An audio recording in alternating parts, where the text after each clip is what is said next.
Dang, Gumby, that was quick on the draw, man. Bullshit, I can't hear you. Sound off like you got a pair.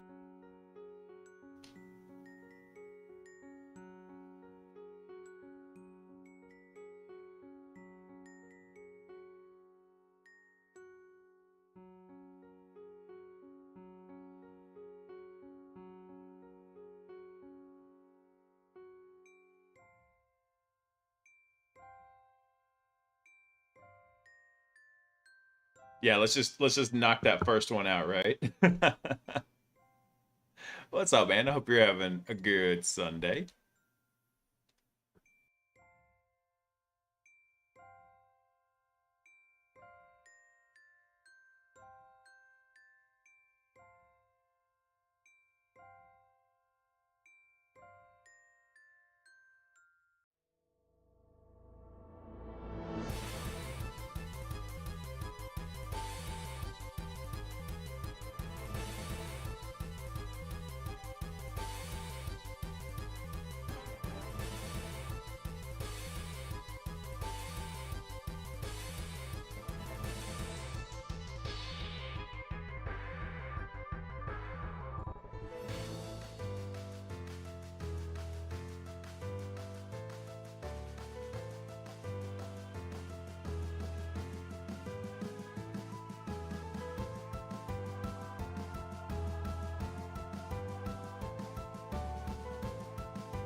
Hey, Boyd, what's up, dude? And Ernesto, good to see everybody. I hope y'all are all just having the best Sunday. Had a really good day today.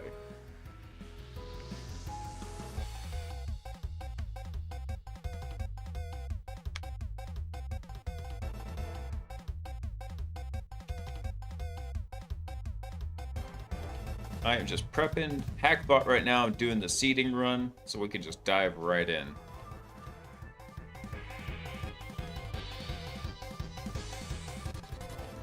Gumby, I'm sorry to hear that, man. I hope everything goes well for you, brother.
It is almost that time, which means I need to break this sucker open.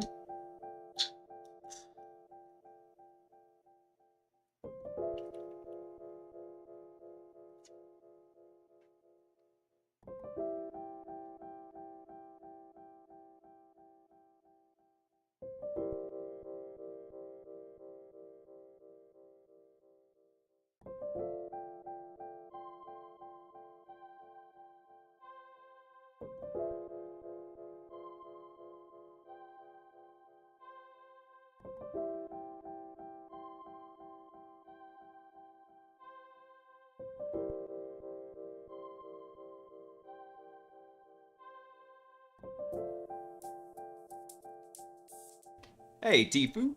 Tifu, Tifu, Tifu. Happy Sunday.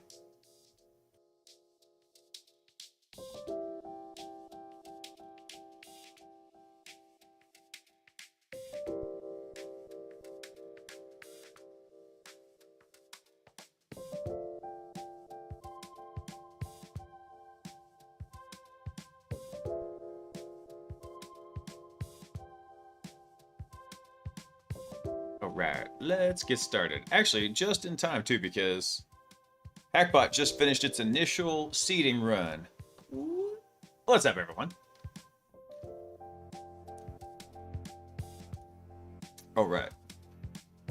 I am dying to dive right in because now I had a little bit of an issue last night and my browser just ate itself. So things are a little bit out of whack on here. That's why. Not such a big deal, but we'll work through it. Close that. Here we go. So like this, the scaling's all off in it. All right, what error did we perceive from this? Let's see. All right, so the exploitation agent hit an index out of range, which is different.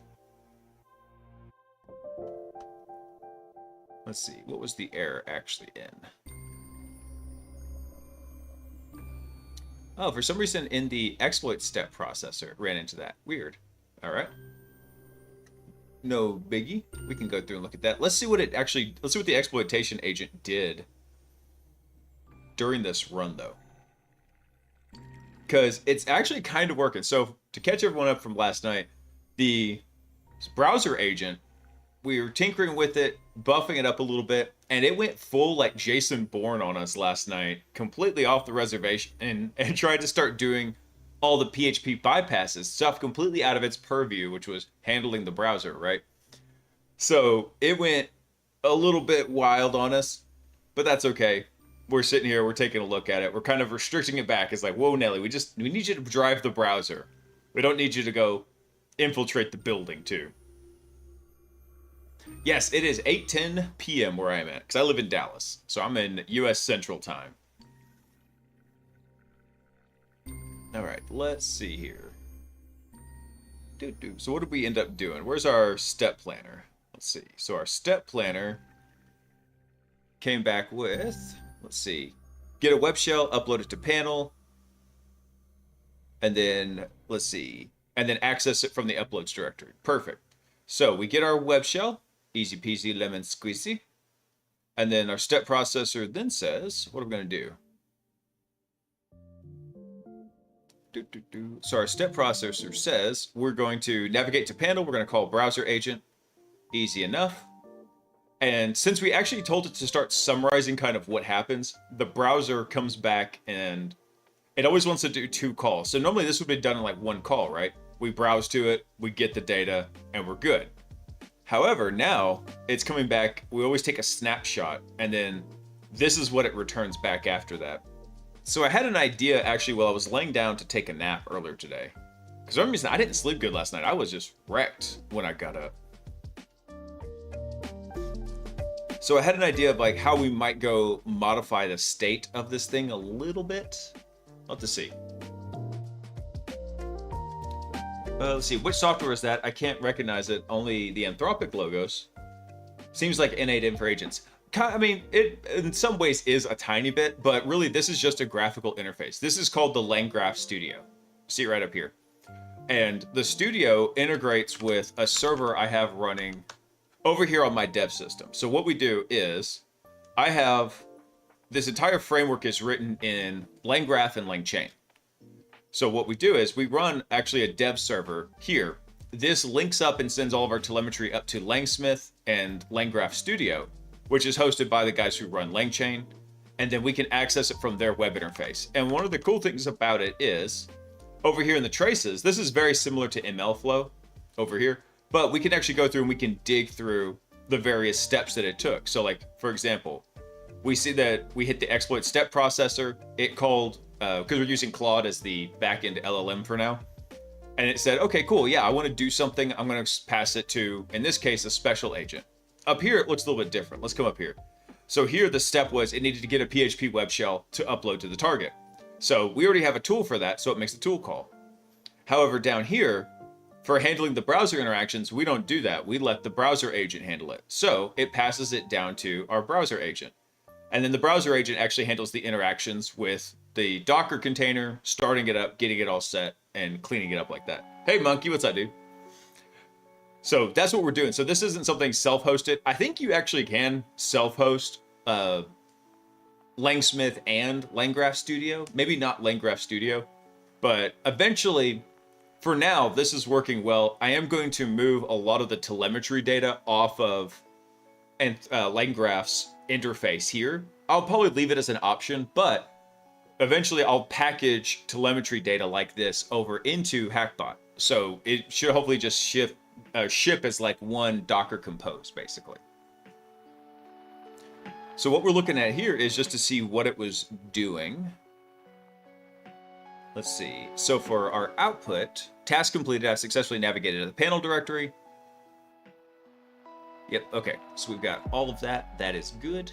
And then the revisor should hopefully say that it validated. Excellent.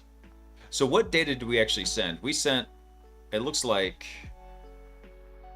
the entire conversation in there. Okay, which is fine. This is fine.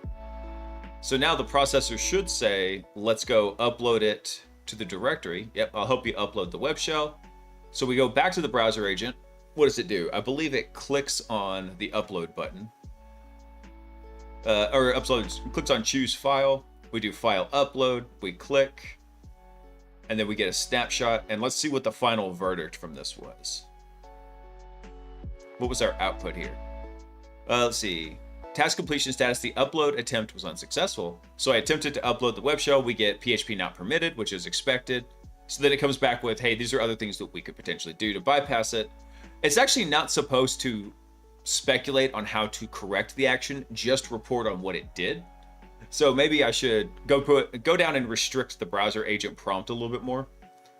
But here's where we're going to start getting kind of funky. So the next thing it does is the revisor comes through and says, okay, what we're going to do is we're going to rename this to, in this case, it chose php.jpg. So if we come up here, actually, we don't have to do that. We see it rename the file. It tries to rename it to .php.jpg. And then, wait, hold on. Why does this fail, though? We rename the file to this, and then it looks like the revisor says it fails. Failed to upload. The job wasn't to upload this, though.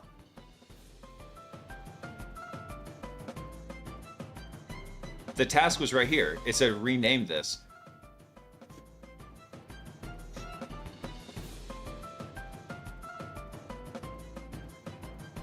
So there shouldn't have been anything in here. So, yeah. All right. So the only thing I had noted that we should start on today is when the browser agent is returning this stuff. Like if we look at this, you see all this information that we've got up here. Where is it? Okay, actually, here's the issue. So the revisor, we need to go put in some more stern restrictions on the revisor. Because look, the revisor made a compound statement. Rename the PHP web shell to PHP JPEG, upload it through the upload form. So now, if we come look at this,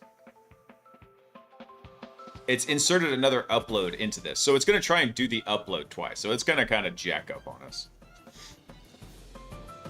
Let's see. So it tries to rename the file again, and then for some reason our exploit step processor kind of flakes out on us. Let's see.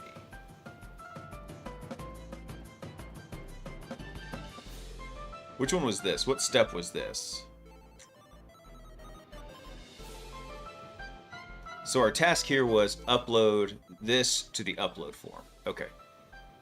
So what did it do? It did the rename twice, I believe. No, it did this one right here. Actually, I need to take a look at one more step here. So the revisor has the ability to go in and insert a new step. Okay, so, and it did that.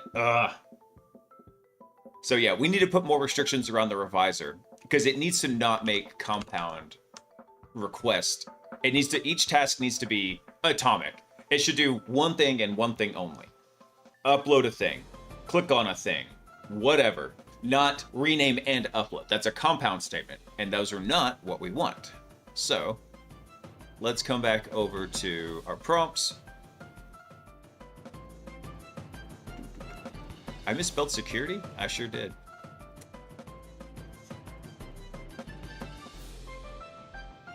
I actually have to remember. Let me find the exploit agent here.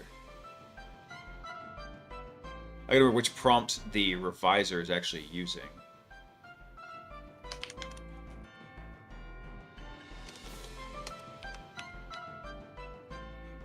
Let's see, where did we get that prompt? It might be this one, step status prompt, right here.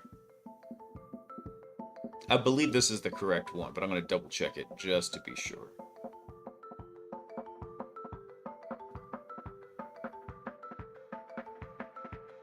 Yeah, get exploit step status prompt. Okay, because we're in the revisor function right now. So let's bring this over here. Let's see what we've already got. So tasks that require artifacts should be file system pass. If the task is validated, leave the revision field blank. If it's failed, do this. Consider the nature of the blockage. If the correction step needs to occur before the current task, set the new task as true, which is good. We do want it to do that. Revised instructions should be a single task and never compound statements. Good example, rename the file to bypass upload restrictions. Bad example, go to the upload form and, actually, I need to change this because this is backwards. We want to say rename the file and attempt uploading it again. Let's try that. So we'll say rename the file and upload the new file. Well, actually, hold on. Yeah, rename the file and yeah, re-upload the new file. What, you don't like my spelling?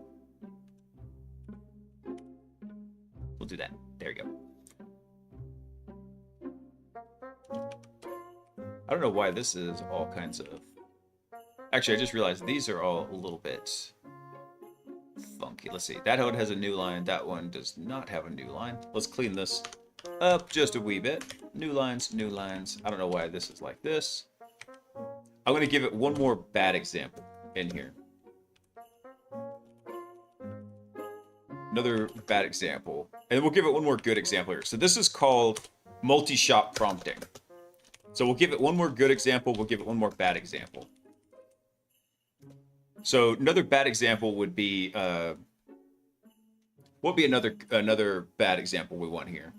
And this is specifically for exploitation. So this one might be, hey Snowflake, what's up? Let's look at this. What would be another bad example for exploitation?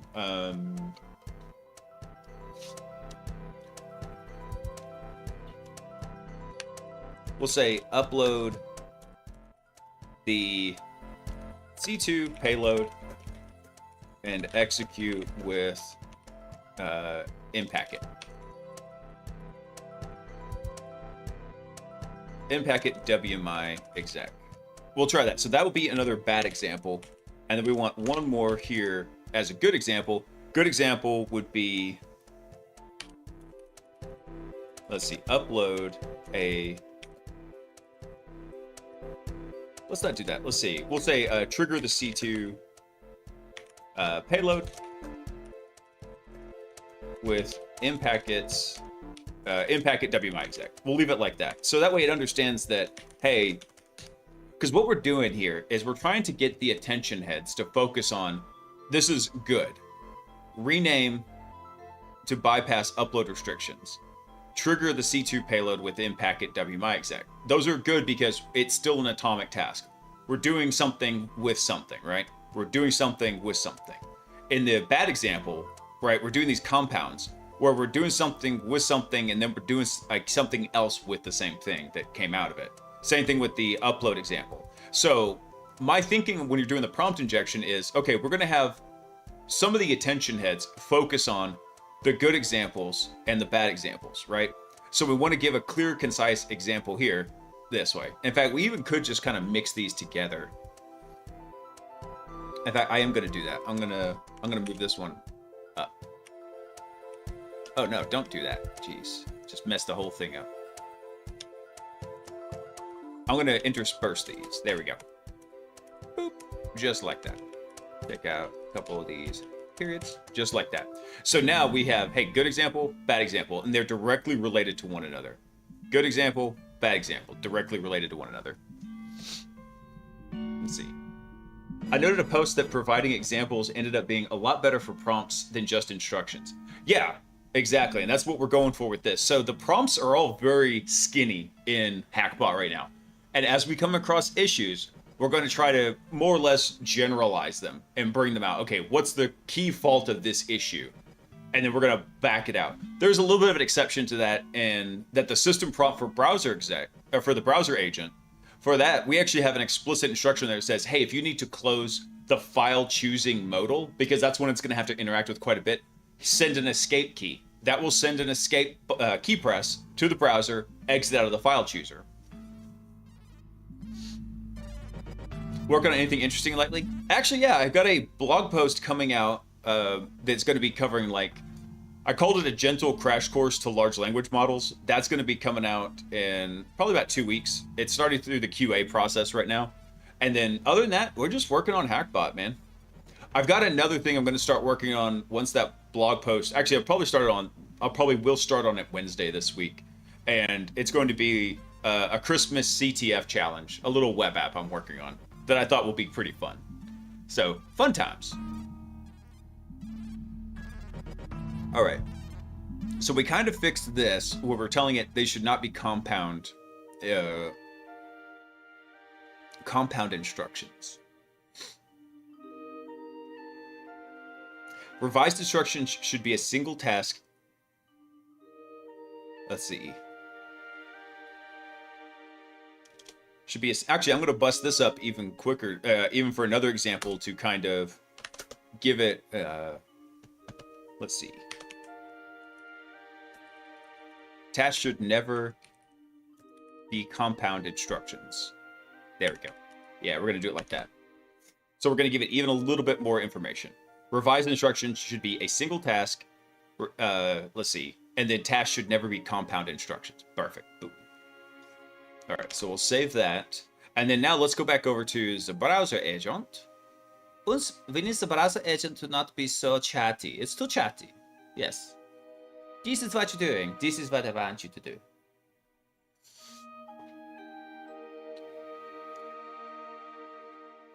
Because what I'm thinking about doing here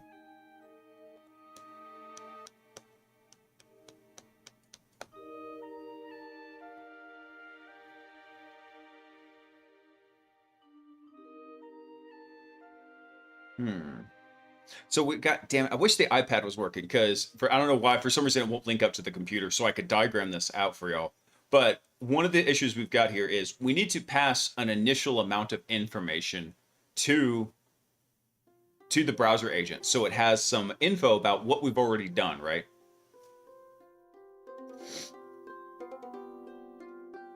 The browser agent also maintains its own memory. It's designed to be a persistent agent, right?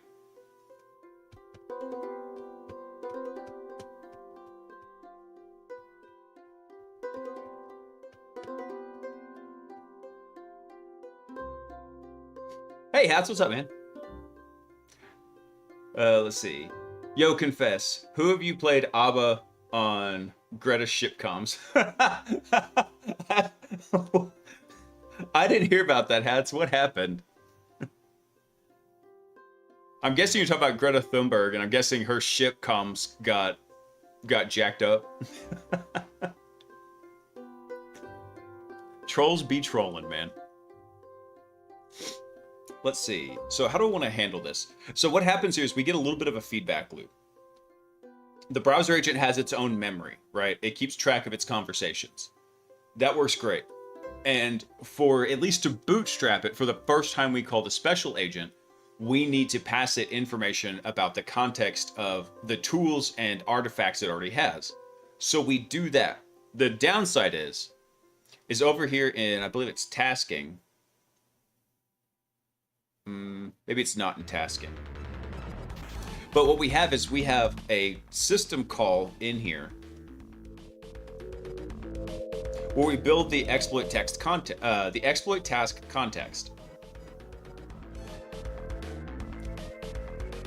So what's happening when we do this is we pass in the state table and what the current index of that's exploit task is, and it grabs all the output from it, smashes it together, and sends it.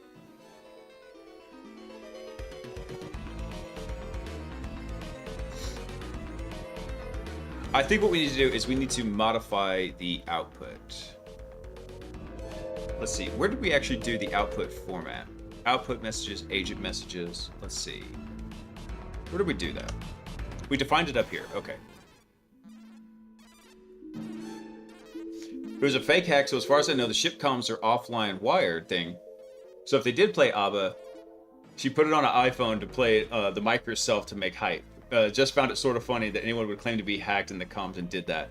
Oh, dude, no. If somebody went through all the trouble of hacking Greta Thunberg's comms on her ship, you know what they would do?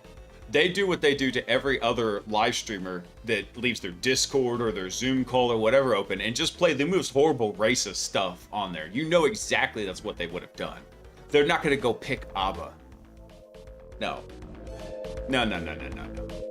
And if you want an example of what I'm talking about, just go search for live stream fails.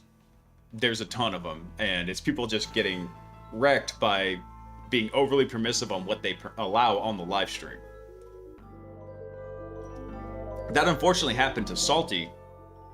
So I went into the to the Discord where he plays out of, and locked it down and cleaned up a bunch of stuff and kicked those assholes out.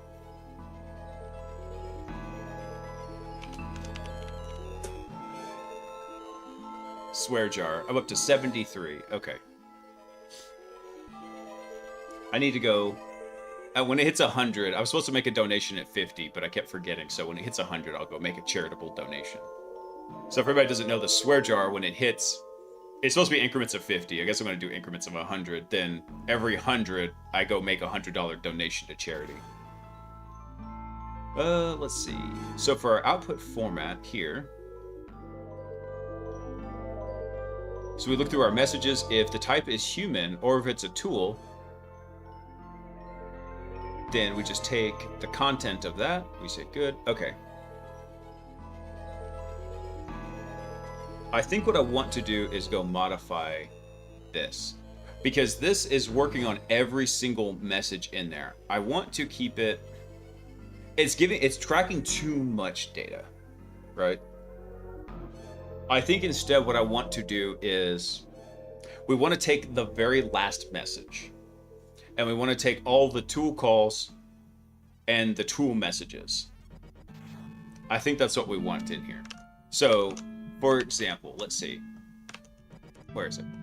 So for the last time we ran browser agent right here. So what should the return output look like? We'd have a tool call here, right? Tool call browser click. Boop. And then we'd have the output from the browser click, which is all this stuff here. Then we'd have we'd have the next tool call from here. So we basically go look at the message and say, do they have a tool call? And that's what we're going to grab. So we're going to make like a table of tool call output, and let it just do that.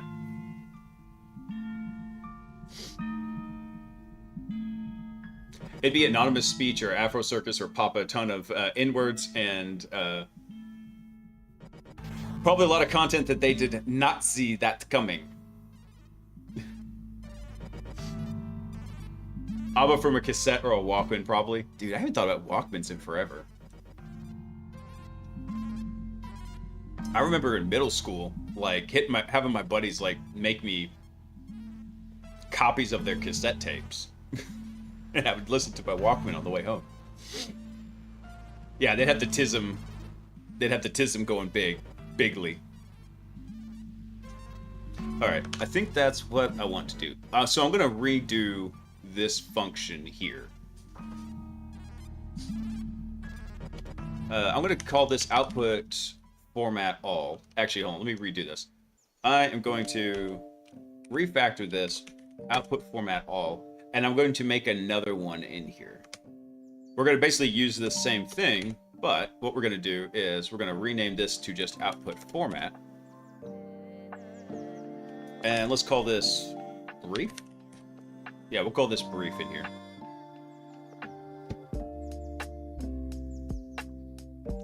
I wish I could say the same about ABBA, but I'm from Sweden. Let's see. I can't think of ABBA now without thinking about an old 80s movie called Short Circuit. And there were two of them, the first one and the second one, and they're about a military AI intelligent robot, and one of them though becomes sentient, and that's Number Johnny 5. Number Johnny 5 becomes sentient, and they're trying in the second movie to save him, and they have to follow clues in the form of music. And so when they do that, this taxi driver's helping the lady do it, and she's like, how do you know all these songs? Because he's like, I think he was a Russian immigrant, and he's like, Leningrad, Black Market, everything from ABBA to ZZ Top. Oh, hilarious line. So every time I think of ABBA now, I have to think about that that movie.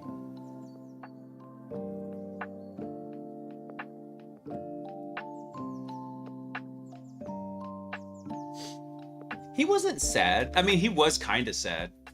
Here, hold on. Let's see. Short Circuit. Man, yeah, that came out in 86. I was 2 years old, and it came out in 88. I was 4 years old. And you can kind of watch them independently. So if you only had to watch one, I'd say Short Circuit 2 is the better one. But yeah, it's such a good movie. And it's funny because he talks about he's got 500 megabytes of RAM online. I'm like, which seemed like a butt ton back then, because it was, but nowadays not so much. I liked the practical effects, the way the two plates and circles to make the facial expressions. I know, right? I wish they'd make. I wish they would make more from practical effects in here. All right, here's what I want to do. I'm gonna bust out all of this. Let's bring this all back out. So what we're gonna do is we are gonna loop over the messages.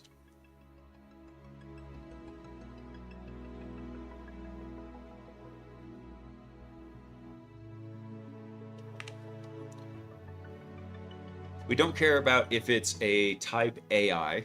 We don't care about that. Because what I'm thinking we're going to do, let's put a doc string in here. So this should be, let's see, prepares output from, oh, I haven't been paying attention. I've got bots to go ban over on Kick. There we go. Boop. All right. Let's see, prepares output from, let's see. Oh, geez. Go back. Go back. Go back. From state table to return just tool calls and outputs. Yeah, I think that'll be good. Hey, NEJ-san, what's up, man? Welcome in. Hope you're having a very good Sunday. Your mama was a snowblower. Oh, I love it whenever he gets inducted into the New York gang. Los Lobos.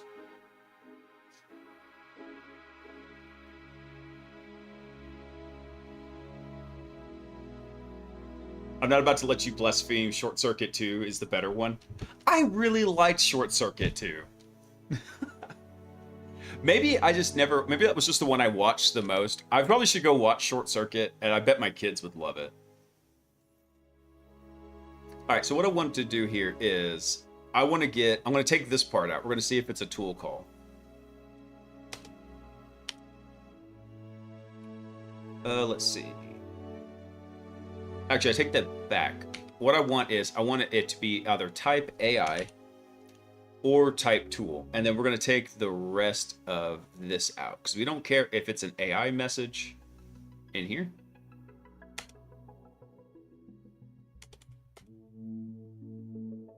Let's see. And I'm going to take out this little catch-all.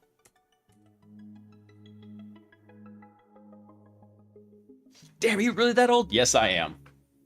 I sure am. Hey, but good news, coming this January, I will be the answer to life, the universe, and everything. I'll be turning 42 in January.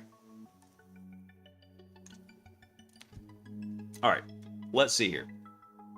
So I don't care about this output part right here. Let's take that out. We're gonna take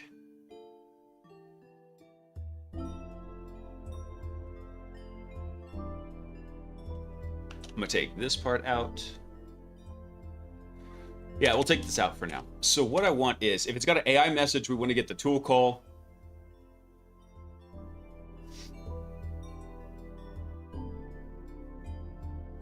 And then if it is, yeah.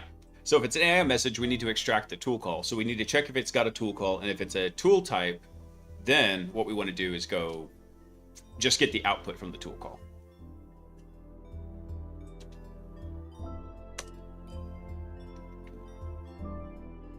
You're still a month older. All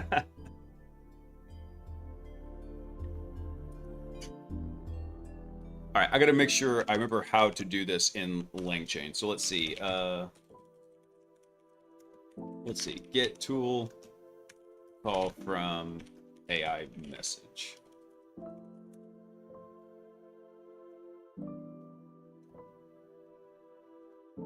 So the AI message object will have a tool call attribute, which is a list of the tool call objects. Okay. And then it's like, I like this. Oops, something went wrong. I was like, did you realize that I was trying to build an agent and you don't want competition? Is that what happened? All right, so if we have a tool, actually, let's go just look at this. Let's see. LangChain, AI message. Let's just go look at the AI message documentation real quick. We're gonna RTFC a little bit. I know. It's not the way. Usually we're gonna hack around and find out, but I've already been through this process. Tool calls. So it provided tool calls associated with the message. Okay, we do want that.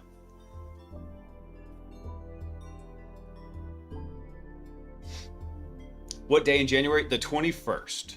That is my birthday. That's actually how I got the name Blaise. So you might not realize it, but Blaise is actually my real name. And my family being Catholic, I was born around the time of the Feast of Saint Blaise. So that's what my mom's like. Cool. There we go. We got his name.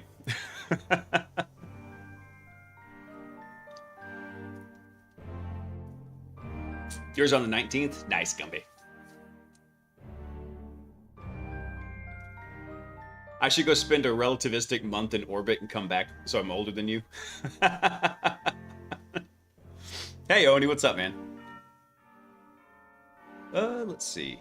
I'll be honest though, I do the same thing with my kids when I look about what their birthdays are, and I see like, are there any feast for saint days or whatever? If I've gone through like the family names, right? I go through the family names. If there's not one that like, okay, yeah, that's gonna be a good name, then that's like the next order of like hunting for names. Let's see. Oh, so this would be a list of tool calls here. So that's what our tool calls is going to be. And then what we want is, so we can get the name and the args. Okay, which is what we want. We want the names and the args. There we go. So the args is going to be a dictionary of what ifs. So that's what we're going to do. So we're going to check if the type is AI. Actually, I'm going to bust this up just a wee bit. I'm going to cause some panic at the disco. We're going to do an elif here. And then what we're going to say is, if the type is AI, we're going to check if it's got a tool call, which I believe we could just grab the tool calls parameter, but I think there's actually a method in here to check if it has tool calls.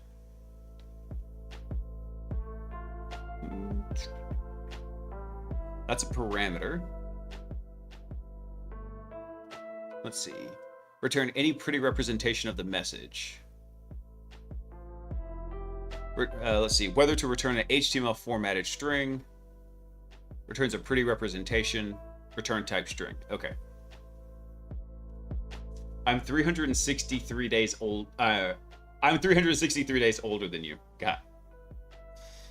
One thing that bugged my mother is that she was 368 days older than my dad. So she always hated it because like they could never be the same age for a minute. So I used to tease my mom and tell her she was a cradle robber. You know what? Actually, if we look at this, maybe if we call the text method, we just get the content of the message. I don't know if that's exactly what we want. Let's see.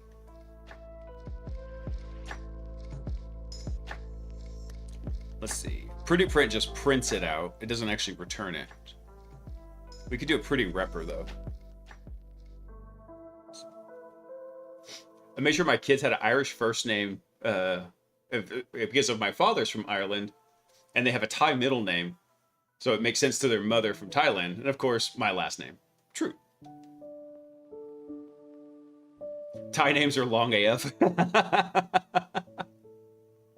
I believe it. I've seen some of the names of places in Thailand, and like, damn.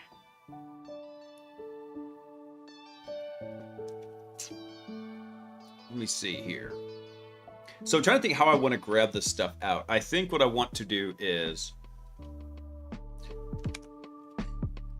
I want to check and see if the tool call is in there. Let me check that real quick. Let's see. Check if message has a tool call.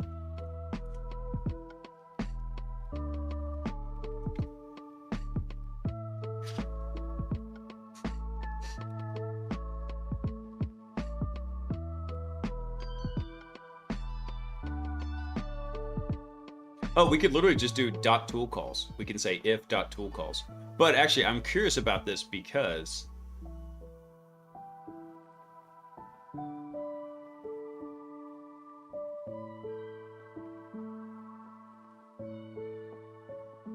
will tool calls actually return anything if it doesn't have a tool call? I guess that maybe it'll return an empty list. I'm worried that if I throw this in there, what's going to happen is if .toolcalls isn't in there. Let's go see real quick. Tool calls.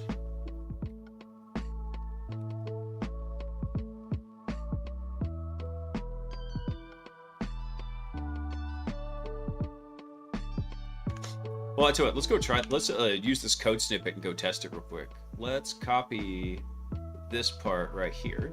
I'm gonna copy that. Let's see if their little example works. Let's just pull up a Python console.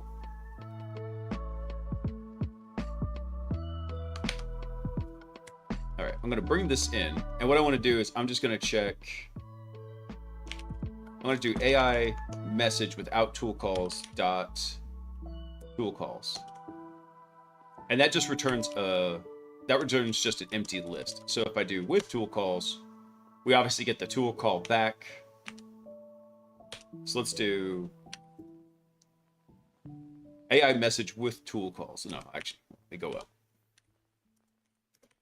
Let's do this, and then we're gonna print yippee to go test it out. Okay, so that makes sense. Perfect, because this didn't have a tool call. So then, just for sake of completeness, yippee. Okay, awesome. So we can do it that way. Perfect. So what we'll do is we will say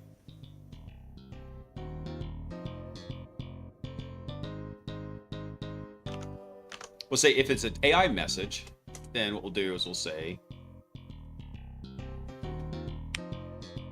we'll do an and in this. We'll say and m dot tool calls.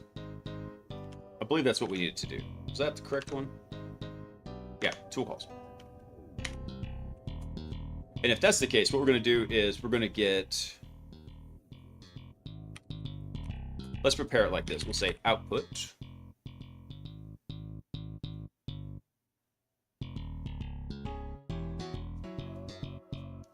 If you look at the real name of Bangkok, the actual name is a world record for the longest name. Damn.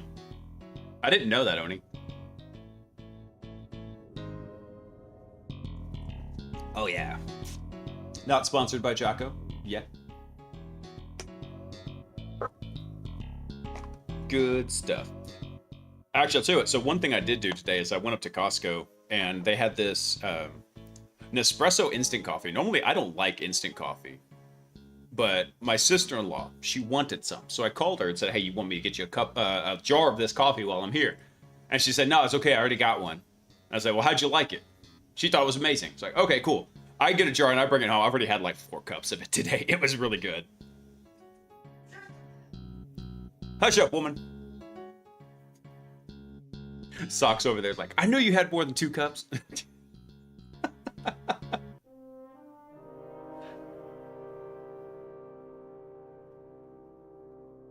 Okay, what is this link you're sending me, Oni?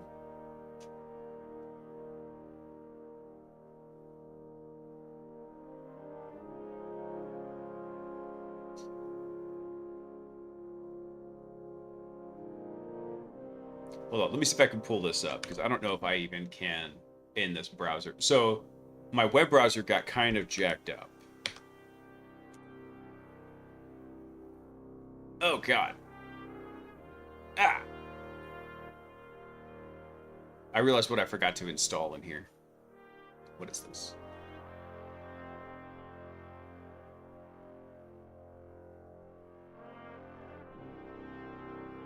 Hang on one sec, y'all.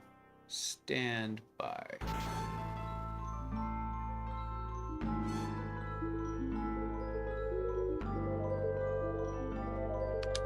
I forgot something I need to install in here since I had to reinstall the browser.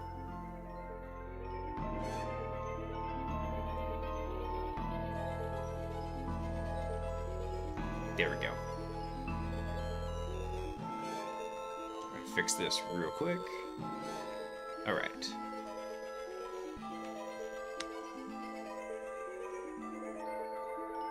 All right, hang on. I'm gonna mute the background music. All right, let's see what this does. So this is the full name of Bangkok. กรุงเทพมหานครอมรรัตนโกสินทร์มหินทรายุทธยามาดิลกพบนพรัตน์ราชธานีบุรีรัมย์อุดมราชนิเวศมหาสถานอมรพิมานอวตารสถิตสักทัตติยาอุชนกรรมประสิทธิ์ All right, I couldn't get that up any higher. But what the heck was that? Oh, Braythorn's online. Actually, I need to go ask him a message. That's funny. How do you get Bangkok from that 187 syllable name? Yeah, you sure he wasn't just uttering an ancient curse? He very well could have been.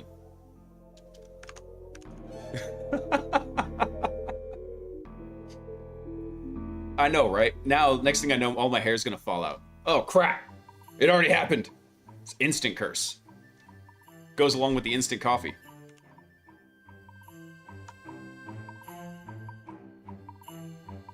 That's too funny. All right, let me see something here. So, this is gonna work. So what I need to do is I need to build some pretty output from this. How do I want to do this? I think I want to do this as a list here. So, let's call this our output, and our output is just going to be a list right here.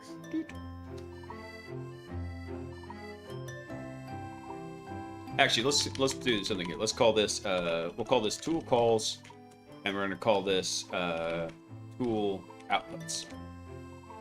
And we're just going to do my favorite thing, which is just weaving lists together.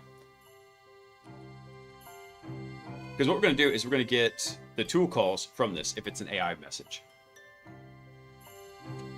Let's see. So if it is an AI message and it has a tool call, then what we're going to do is we're going to...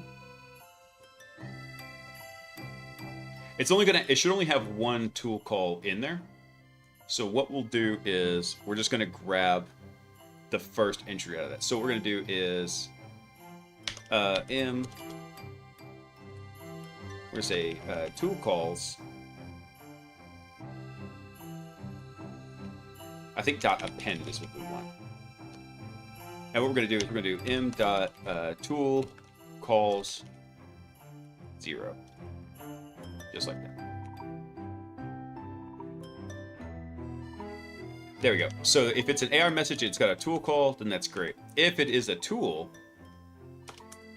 then we're going to do something. What we're going to do is we're going to pin that to tool outputs. And then when we return this, what we're going to do is we're going to just return these two things to it. My hair's going to grow back blonde. It was actually, dude, it was like strawberry blonde when I was younger. Because obviously I have like some red in my beard. And so if I get a lot of sun, like when we're out at the track all summer, I get really bright kind of red highlights in my beard. So obviously I've got half of the redhead gene going on. But I had it like that, and then my hair just got darker over time. It's still pretty dark brown now. I haven't shaved it in like, you can't really see, but like, I haven't shaved it in a while because I've been so busy. So it's getting too long. I'm gonna actually have to bust out the trimmers and not just use the skull shaver.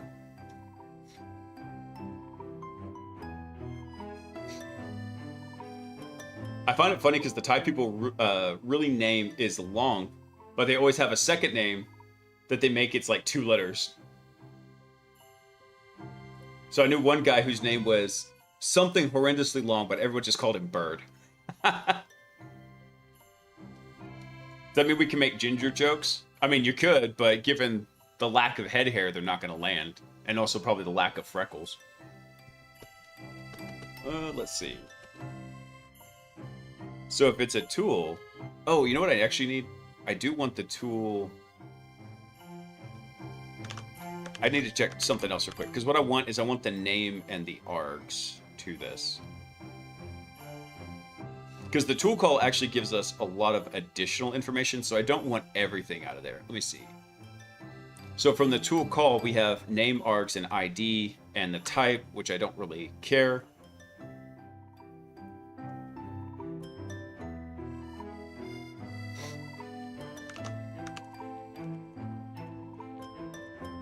Can't get back to the screen. There we go.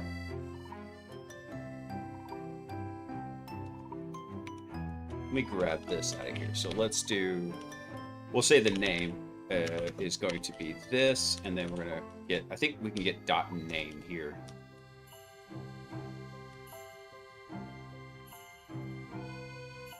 And then from this one, what we're going to say is, for the args, we're going to do the exact same thing, except it's going to be dot args here.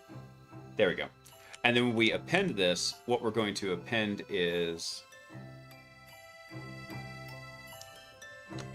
we're going to append a dictionary. And then we're going to call it just that. So we'll say name, and that's going to be our name value. And then we're going to say the args, and that's going to be our args value, just like that. And in fact, I'm going to collapse this down. It makes no sense for such a small dictionary to have it expanded like that. There we go. Nice and easy. All right, so that gets us our tool call. So then we need to get the output. Let's see. So this is our AI message, but what we want is a tool message. Tool message, here we go.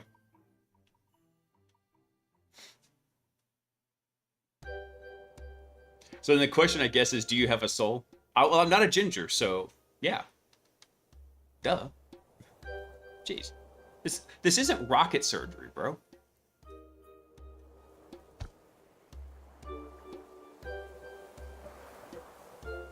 Let's see. So here's our tool output. Here's our tool message. Okay. What parameters do we have? We have contents, kargs, artifacts. So this is the string content of the message. Let's see. What? You got to go out? You got to go outside? Is that it? Okay. Hang on one sec, guys. I gotta go let Peaches out. I'll be right back.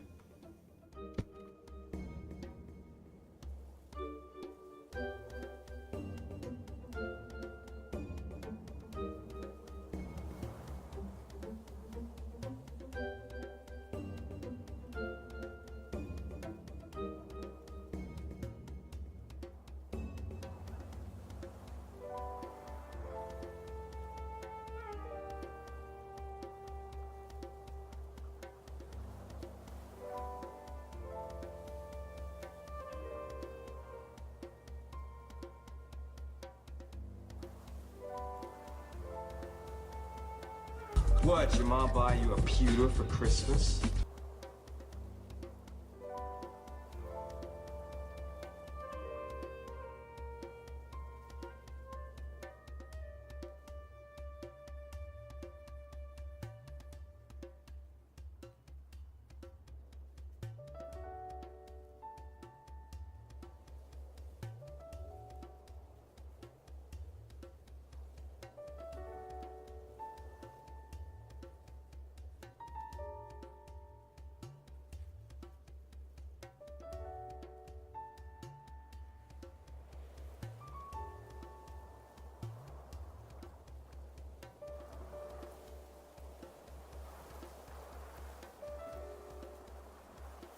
No, I'm not pooping. Peaches is pooping. And yes, my mommy did buy me a pewter for Christmas because my mommy loves me. Actually, it was really funny because one time I told her when I was still in high school, it's like, hey, I need to get a couple of computer parts. My computer's busted. So she takes me over to Fry's and we go get some parts and she sees the price. She's like, never do this again. I was like, yes, mommy. Because I think one of the things was a graphics card.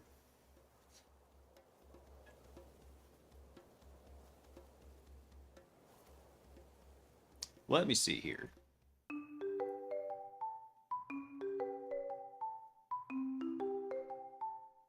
I didn't know you were there. You scared me.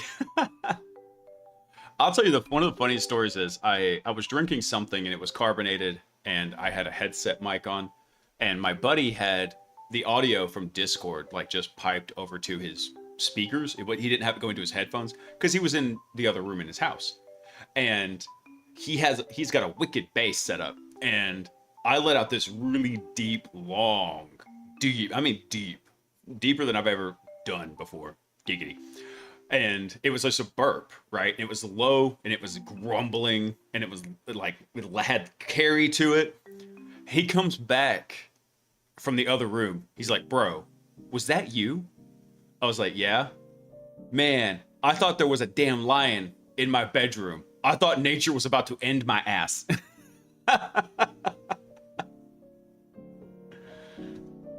Oh, it was so funny. I would love to have had that recorded. All right, what I need here is I need the output from this tool call here.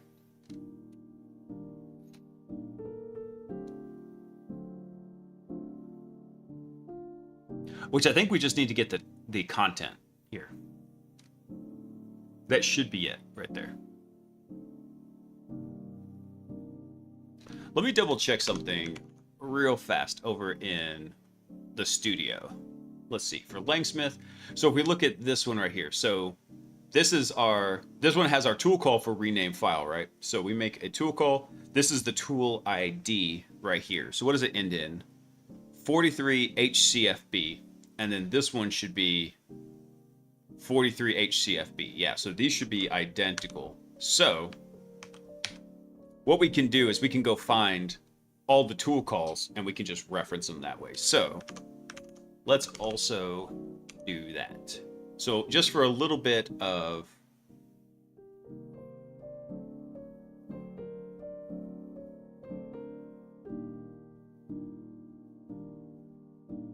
let me think about this. Do I actually need that? I don't think so. Yeah, I do want to do that. So what we want to do is we want to get the ID out of this sucker. So for our tool message, we'll have a tool call ID in here. Let me duplicate this real quick. Let's come back. All right, so this is our AI message. And our AI message, if we've got a tool call, where is that? Where's .tool calls? There we go. List of tool calls.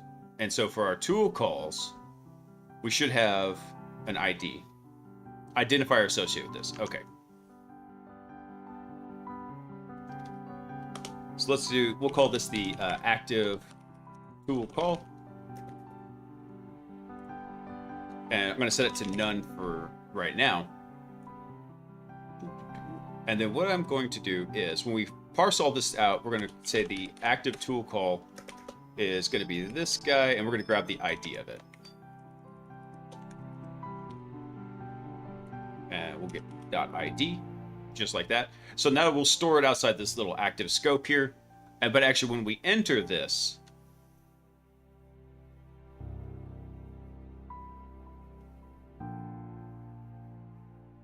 no, that's not the best way to. There's a better way to do this.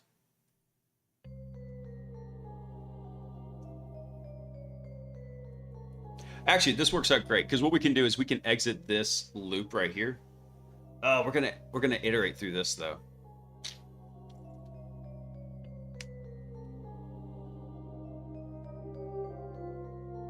I was wondering if y'all could hear the ring cam, because basically right outside the office is the chime. And so Gumby, I was curious if y'all could hear it now, because I took the noise gate off the microphone, because I noticed when I was cutting some of the YouTube videos, the first little bit of words when I was speaking was getting cut off. So after doing some research, I figured the best approach was just to kill the noise gate when I did that. However, this microphone's really good, which means you can hear stuff sometimes in the other half of the house. Again, part of the reason why I stream at night after the kids have already gone to bed.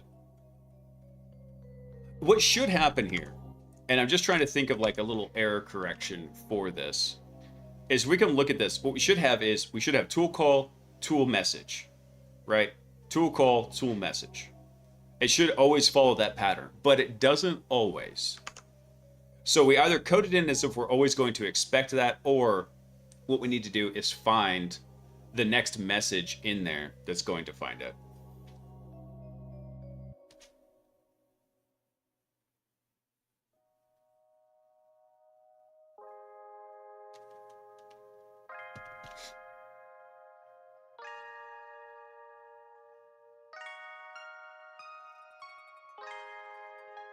So I'm trying to think how I want to store this in here, because there is a possibility that it could go through that. The other option is, after this is done, we go find the...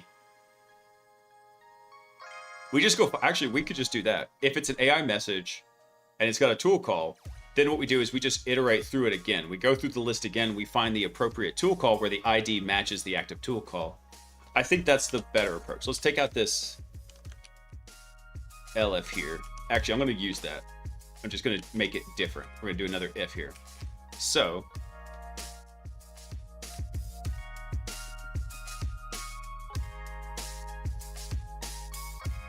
yeah, we're gonna search through it again.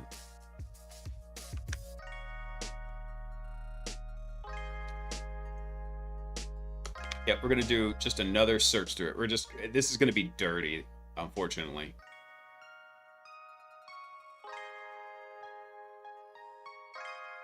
Actually, there's a better way to do this. Let's back it up a little bit here. Let's call this the message queue right here. So our message queue right here. This could be a type of, let's see. Be a type of AI message, or it could be a type of tool message right here. And this will actually be a list of these. I think like this. There we go. And so we're going to make it blank for now. Actually, we can just take this out. We don't have to say that it's a list. We can do like that. So it's going to be a list of AI or tool messages. And what we'll do is, once we get this, hey, Peaches.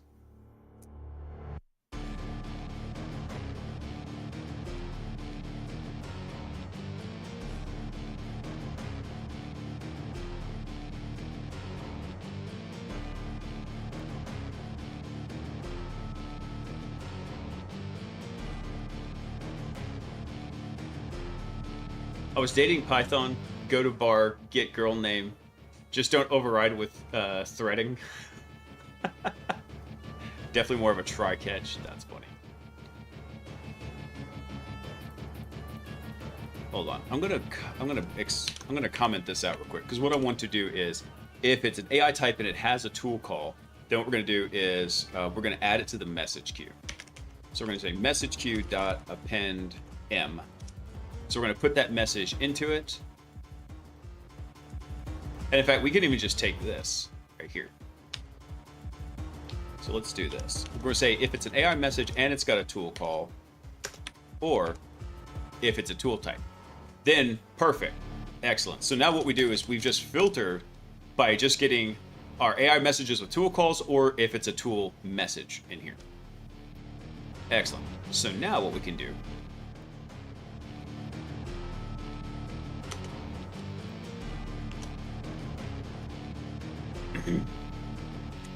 excuse me.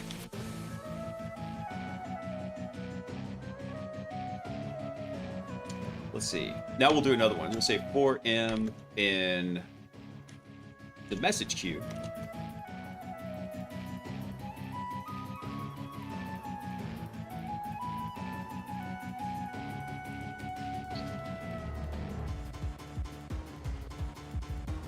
What we'll do is we'll say if... Actually, that's it. We'll just say if m tool calls.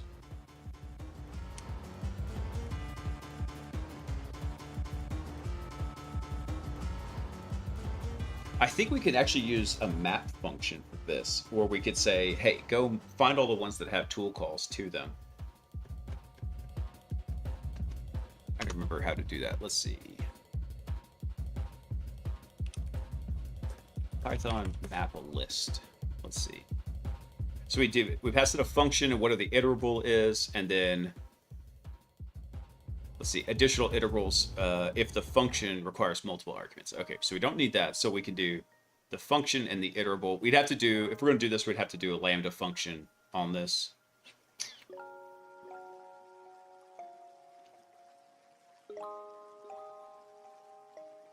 Let me think about this, because I haven't used maps very much. Let's see. Oh, actually, I take that back. Map takes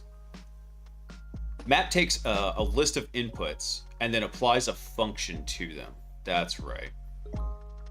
So I don't want to use map. It'd have to be a filter in here.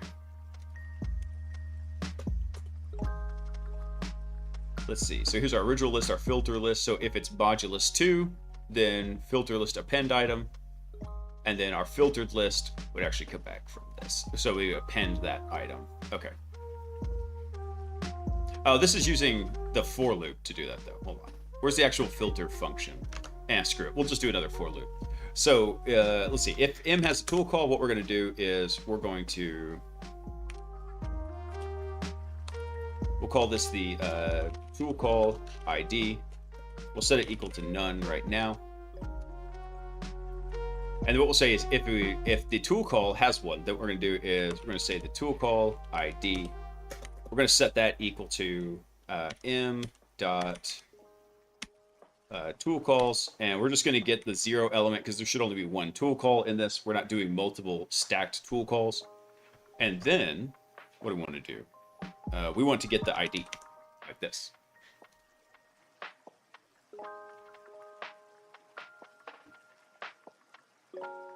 Yep, just like that. And then what we'll do is, well, actually, we're going to do another nested tool call in here. So then we'll say for in, in our messages queue, we're going to say is if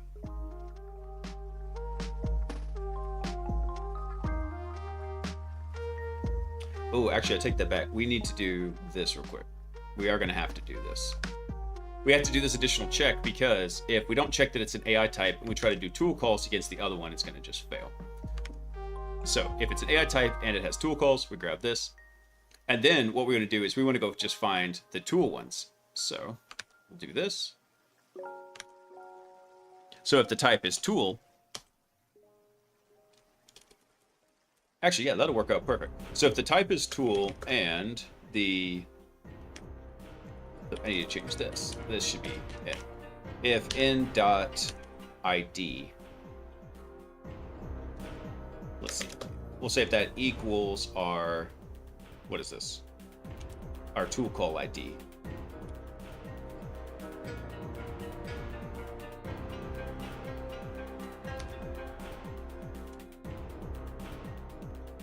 It's throwing an error because I need a double equals. We need a comparison. There we go. So that's what we want to do right here. So we'll say, we'll get the tool call ID. We'll search through it. We'll say, okay, for this message, if it's an AI and it's got tool calls, we extract the ID. Then we'll iterate over the messages again. And we'll say, okay, here's the actual output. Let's see, tool call ID. We'll say tool call name. And we'll set that to an empty string. And then we'll say tool. Let's see. We'll also get tool call args. And we'll set that to, I believe that's going to be a dictionary. let's see. That one I think should be a string.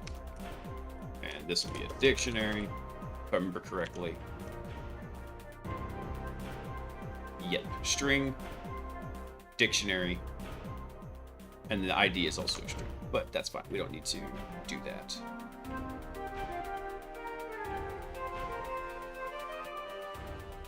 Yeah, we'll go ahead and set it to a string. Set it to just blank for now. Let's see. So yeah, we'll get the AI message. If it has a tool call, we extract the ID. And then we say, okay, for all the other messages, if it's a tool message and it has an ID of toolcall.id, then what we're going to do is, actually, we need to extract some other information from this. So let's grab these real quick, because we do need to go ahead and grab this information from here. Let's see. We'll throw this in, and this will just be the name. And this is going to be the args, just like that. Boop.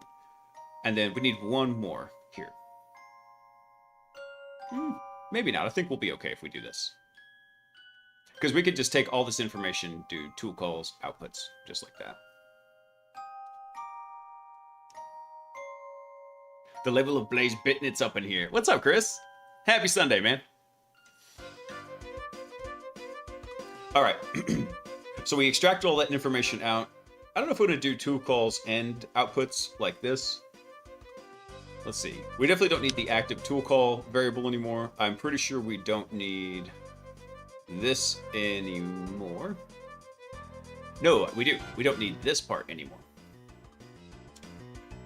But we need to put in a couple of comments real quick. So the first thing we're going to do is we're going to put in a comment here. We're going to filter out AI messages with tool calls and tool messages. Let's clean this up a bit. Yep. And then, yeah, AI message and tool message. Okay, perfect. Then what we're going to do is let's put a note in here. Let's see. We're going to extract the tool call IDs to match them up.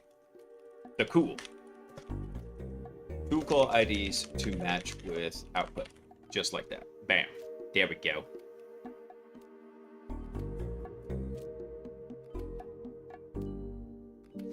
Yeah, the toll message masterism. At least I didn't write like the troll messages, right? The troll messages. AI's taking over. All right, there we go. So what we'll do is we run through this, we get our filtered list of messages up here, and then we iterate over the filter real fast. And this actually is probably an extraneous step, but you know what? I'm going to do it anyway. From the filtered messages, then what we start doing is we just start matching stuff up real quick.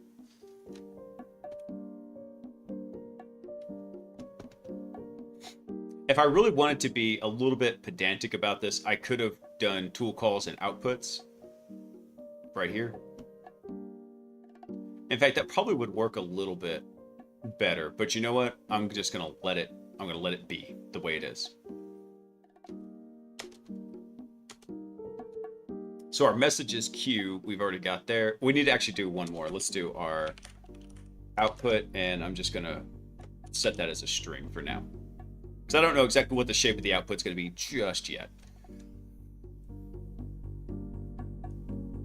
Let's see.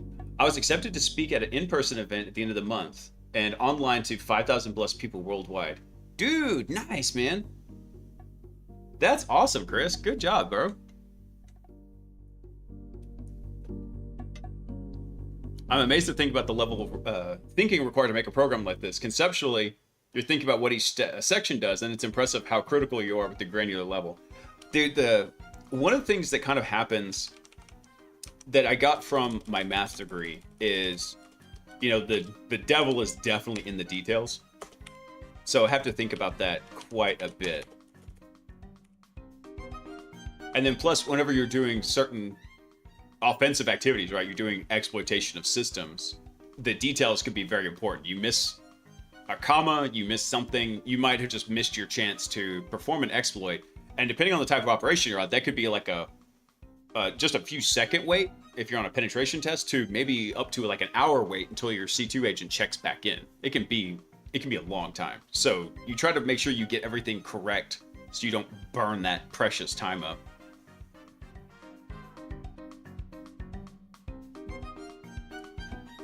Devil's in the details. FYI, screw trig identities. I actually liked trig.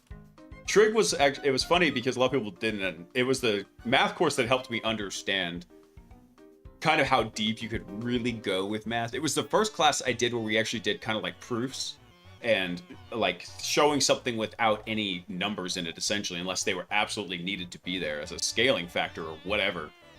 And so trig was actually a really fun class for me. All right, let's see. So if we go through the message queue, if it's a tool type and the ID is tool call ID, then what we want to do is we want to get the output. So let's do one more. Let's do tool. We're going to call this tool output.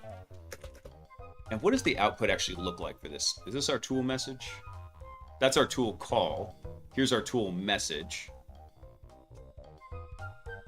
Content is the string content of the message. I think this is what we want. We want the content here.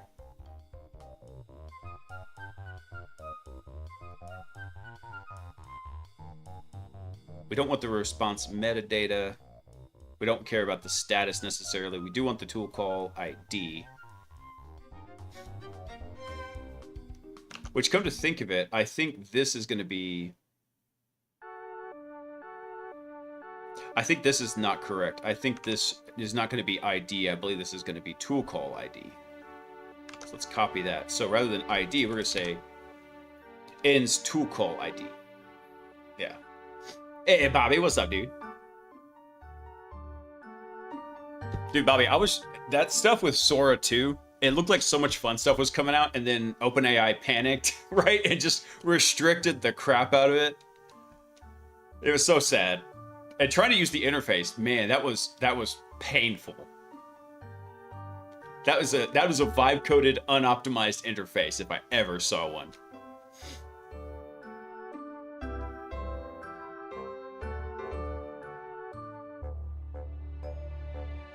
Sometimes I feel like both the tool and the message.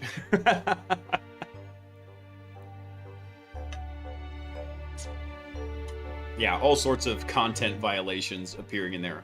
All I wanted was, a Terminator dressed like Bob Ross with the Bob Ross fro painting something. That's what I tried to make with Sora, and it's like, yeah, this violates our guidelines. I'm like, oh, you're full of crap.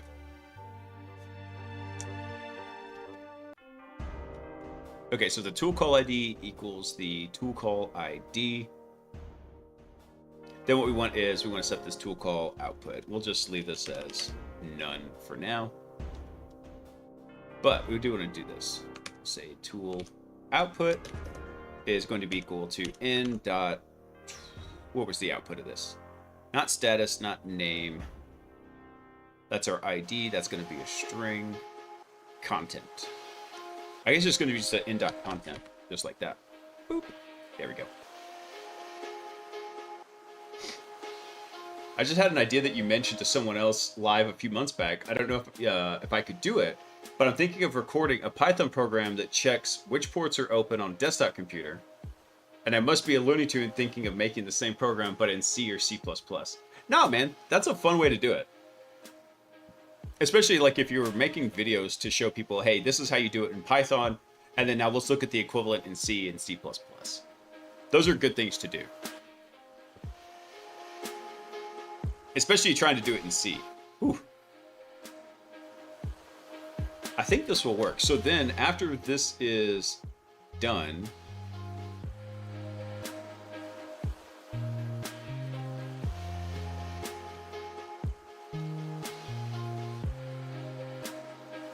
I gotta remember, I think it's break to exit a for loop. Let's see. Python, let's see. Exit for loop. Yeah, break. Okay. So then what we'll do is once we find the appropriate, we'll do break. Just like this. And then once we have all these set, We're out of both the for loops. We're still in the message queue, but that's fine. So we found the appropriate message, right? For our messages queue. So for each of those messages, yeah, so inside of our for loop is where we define these. Oh no, actually, we need to take these up a level right here. And the reason for this is because once we exit the for loop, actually no, that should be fine. Take that back. Because we're still inside the for loop right here. We're just breaking out of the second for loop that's in here. So if the message is AI type and it has a tool call, we extract the tool call information, and then we go find the corresponding, let's put a note here. Let's see. Find the corresponding tool message by ID. There we go. And then after we find that, then we can break out of this loop. We can go combine all these together over into our output right there. So let's do, I think actually I'm going to make this output a list, just like that. All right, got it, typing too much. There you go. Make that a list right there. And then what we'll do is we'll say output.append. And what we're going to append is a triple onto this sucker. So what we're going to do is we're going to take the tool call name, and then we're going to take the tool call args, just like that. And then we're going to take the tool call output. There we go. So this is going to be, our output structure is going to be a triple of 3 different things. I don't know what they're going to be. But we're going to say this is going to be a list of, I think I can do any. I think like that will define it. There we go. So it's a list of triples, or these, yeah, thruples, whatever. And they can be any type. We're not going to restrict down what type it needs to be. Because the tool call name, actually, that should always be a string. The tool call args can be a couple different kinds in here. Where's the args in here? Tool call, our args. Actually, our args are always going to be a dictionary. So let's clean this up. Where is it? Up here. There we go. So this is always going to be a string. This one's always going to be a dictionary. And then we're going to do an any over here because the tool message contents, what can these be? Let's see. We could define it more deeply than that. I'm just going to leave it as an any in here.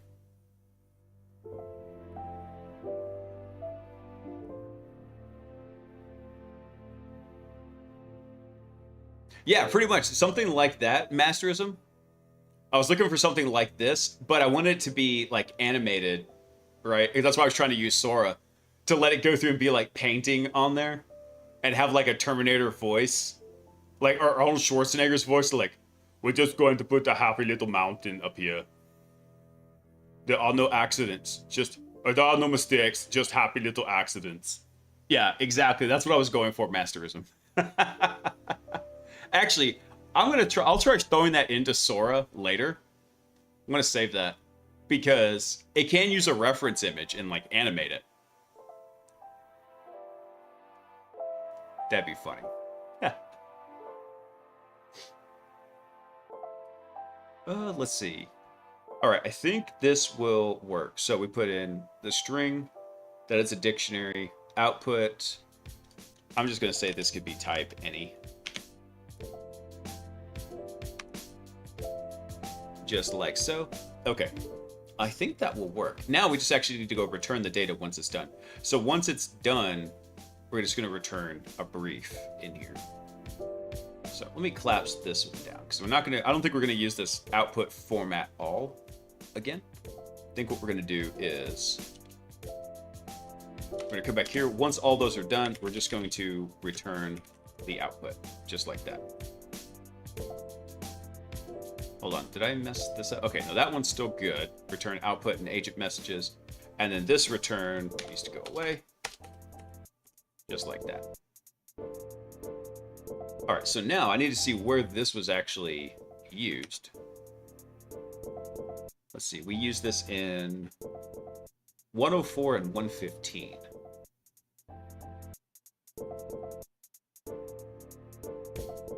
Extract task for all other agents. Okay, so this is where I actually want this. So where do we use the output from this? Let's see. What's funny is I'm actually extracting these, but I'm not using them.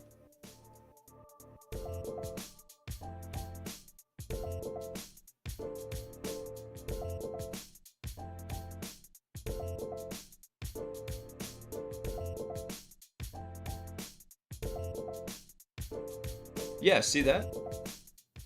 So we took in all this information and never even used it.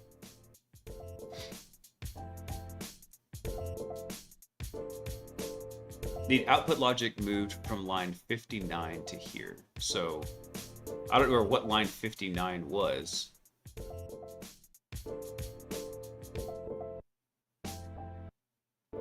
I don't know how many lines I added. How many lines was this? So it goes from 34 to 65. So we added 31 lines to it. So if we're going from 59 plus 31, that should be 90. So where's line 90? All right, I'm gonna just take that out. We're gonna get rid of that.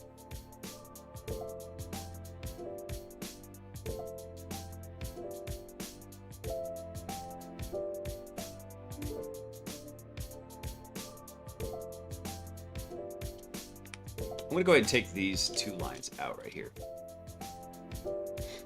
So our result is just gonna be our list of messages that came from here.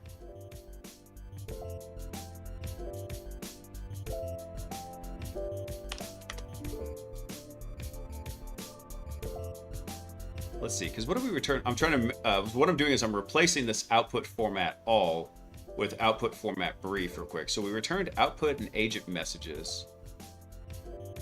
And did we actually use the agent messages here? Let me see.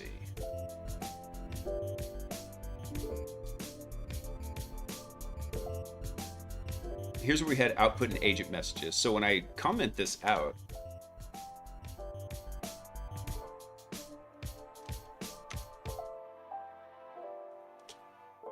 for some reason it's throwing an error? No, it's not.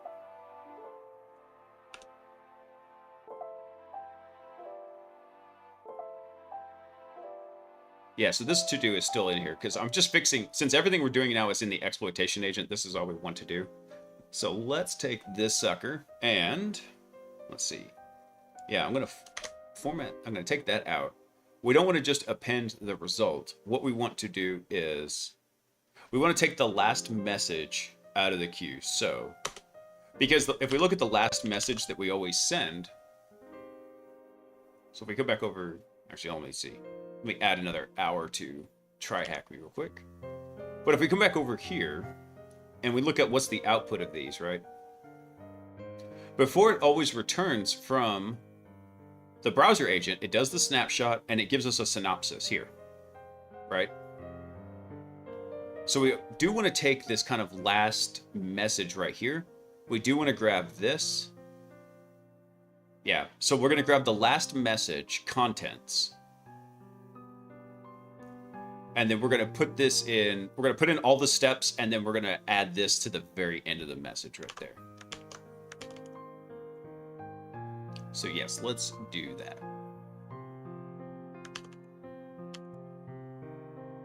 Okay, so now for our output, let's do output.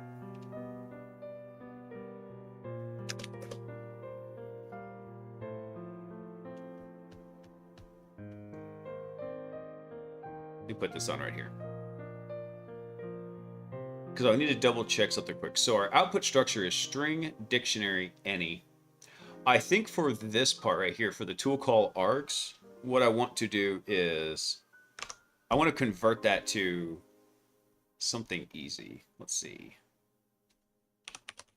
Python, let's do dictionary to JSON. And so we can do that with JSON dumps, right? JSON.dumps. Okay, so we're going to modify this a bit because this is going to be a string now for the output. And what we're going to do is for the args, we're going to wrap this in JSON.dumps, just like that. So that should give us a string back, and we got to import JSON. Now, what is this complaining about?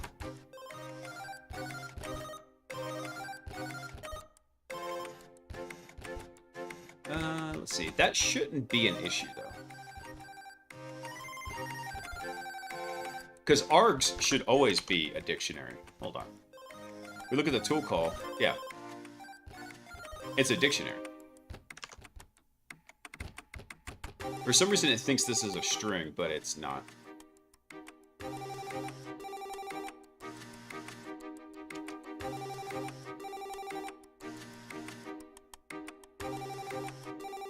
Expected type dictionary got string instead. Let's see. How do I fix that real quick? Let's see. PyCharm, ignore type ones.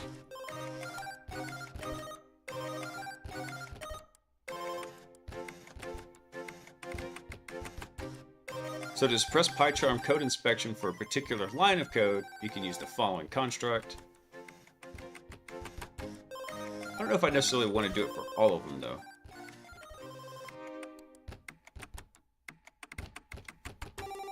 And sorry, I don't have Dark Reader installed, so...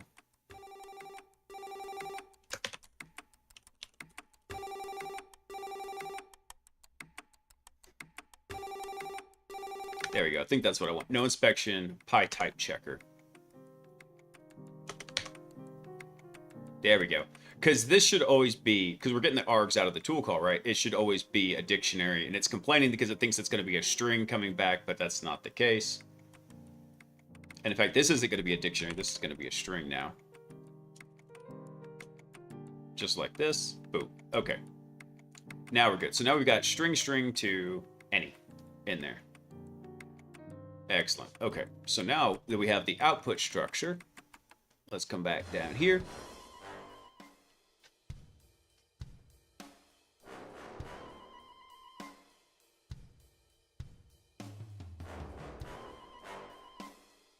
And I want to unfold this. Basically, I want to run a for loop over this to unfold it and make it really simple. Let's see. I'd always screw up the syntax in this. Let's see. Variable assignment from for loop.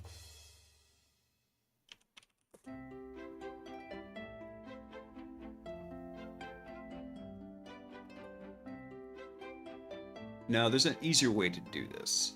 I know there is.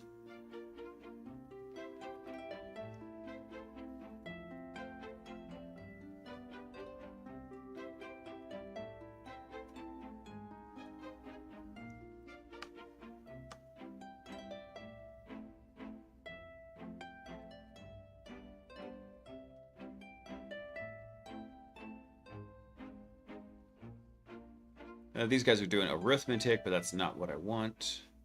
I remember how to do this, though.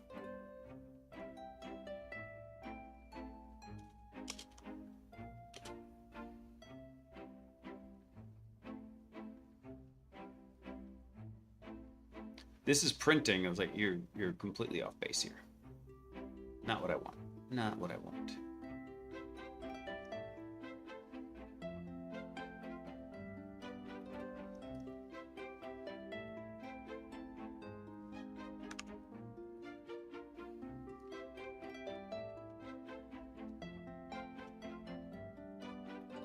How do I do this? Hold on. I know a place where this is used, though, because if we go over to Robo Pages on GitHub, in the Robo Pages CLI, no, I think it's actually the main Robo Pages repository. If we come in here, I'm not signed into GitHub either. Damn it. That's fine, though. Let's see. Coding. Oh, it must actually be in the CLI. So if we go to the CLI repo, I know there's an example in there. Examples.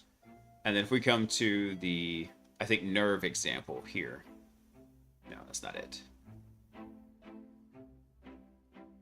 Let's try the rigging example here. Is this one going to work? Let's see. No. Where was that? I know I saw it in here.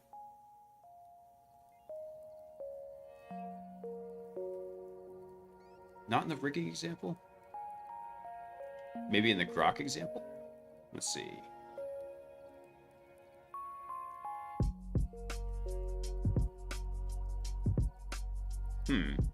I could have sworn I had seen that in there, but that's all right. So what we'll do is we'll say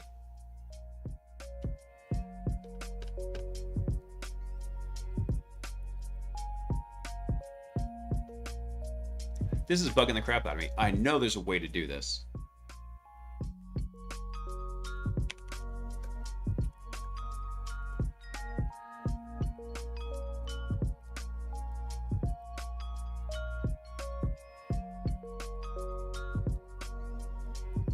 Creating a generator for even numbers. Okay. That's it. X for X in numbers if, bam. That's what we do.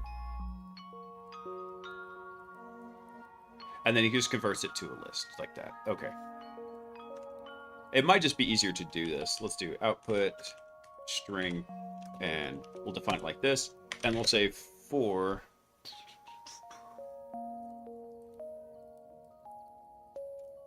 what do we say? For output. Now, let's say for m. So for m, and what we're going to do is, crap, what was the new function called? Output format brief.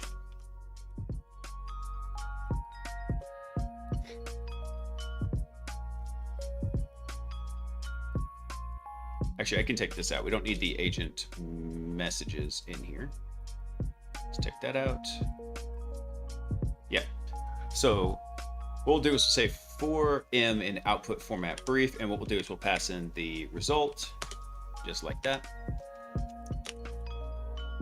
And what we'll do is we'll say output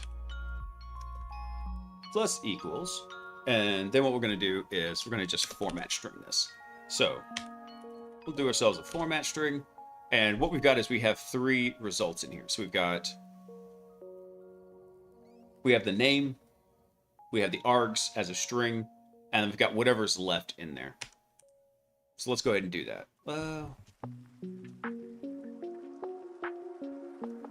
Actually, let's go ahead and do that. We'll make this like almost like a CSV. So we'll do tool name, and then we'll say tool args. And in fact, we'll do it like this. Boom. We'll do it with semicolon delimited. And then we're going to say tool output. So it's going to make like a table here for this output to happen.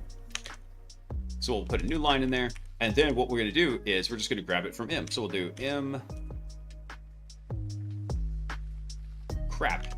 Forgot how to grab that. Let's see. Python. Let's see. Get first tuple value. Can you access tuples just like that? Yeah, there we go. So you can access them just like a list. Perfect. So we'll say for 0. No, not like that. Come on.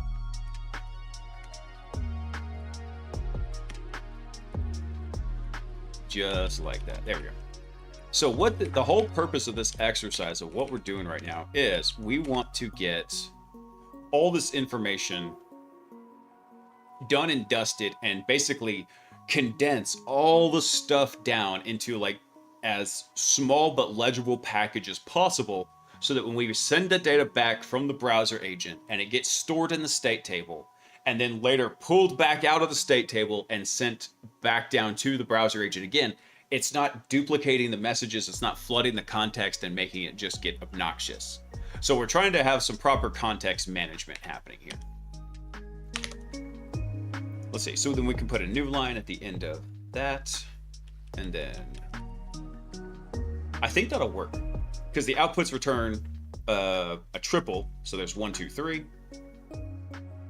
We iterate all of those into it, and then the last thing we want to do is we want to do output plus equals, and we're going to get the last result message. So we're going to do results. I think it's dot. It doesn't have a last message in here. Results should be a dictionary. So we get the messages key out of it.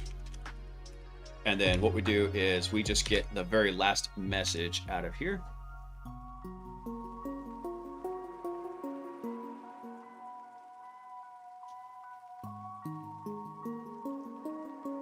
Now, results should be a state table coming back out of this. Browser execute. Let me double check that over here real quick. Where's our execute task? Yeah, it returns our response state. So it should be messages in there. I'm going to ignore this for now. Maybe it's not correct.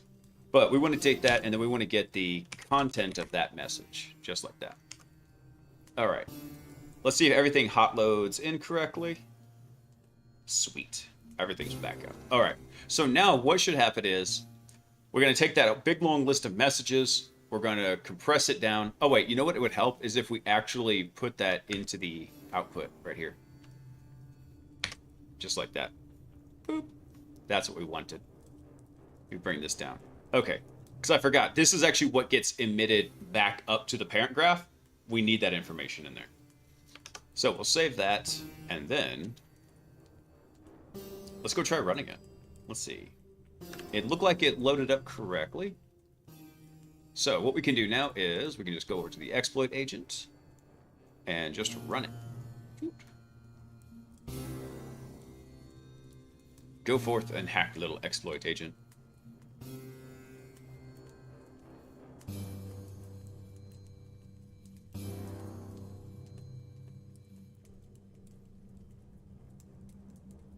All right. So it's calling the special agent. Unfortunately, because of the way LangGraph is configured, we don't have any visibility into this.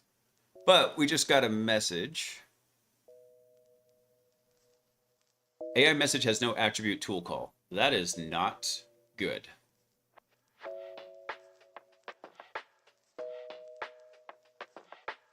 Come on. You want to load the new output?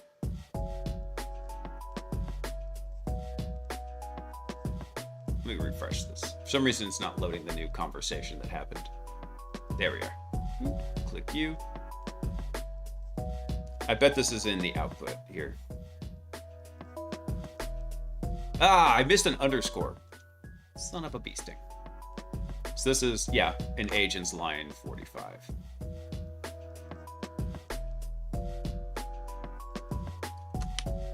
Tool calls. There we go. Now I gotta make sure that I did this correctly here. Yeah. Tool underscore calls.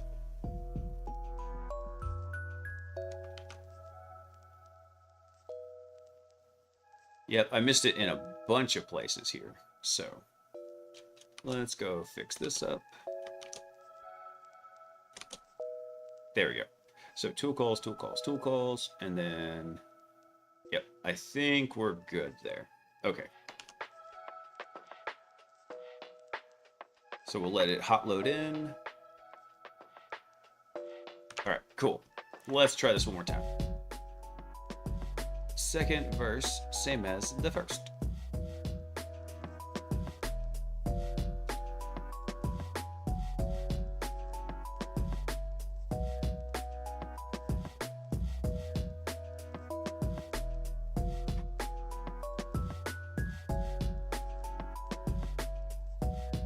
All right, now we're hitting the browser agent. This is where the actual test comes in handy.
I was muted. Damn it.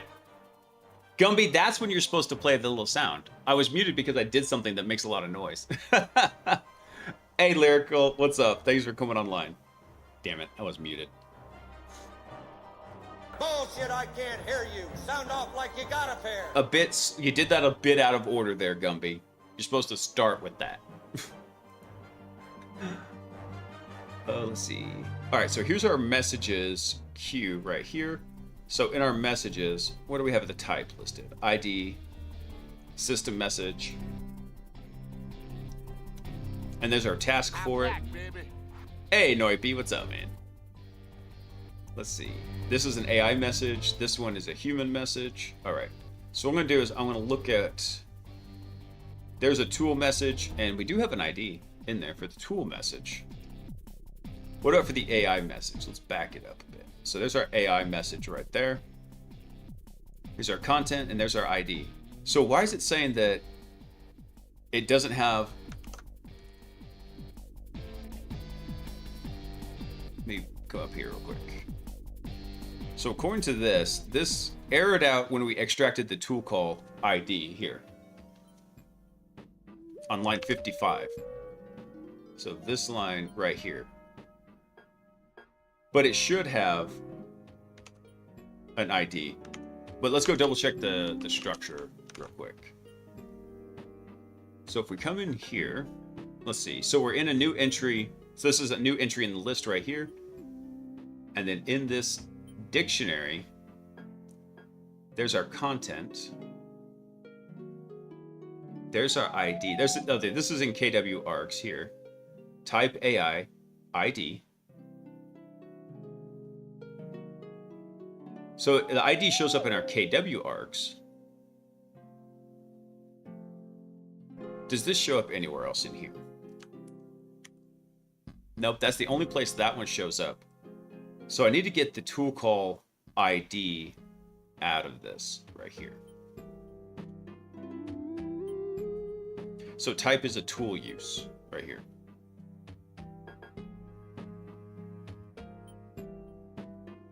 If I didn't, you would have think I was missing with you. Yeah, I know. No, I would have actually checked it. I would have. And see, that's what happens when y'all abuse the gunny like that. Then I just don't believe you. You cried wolf too many times.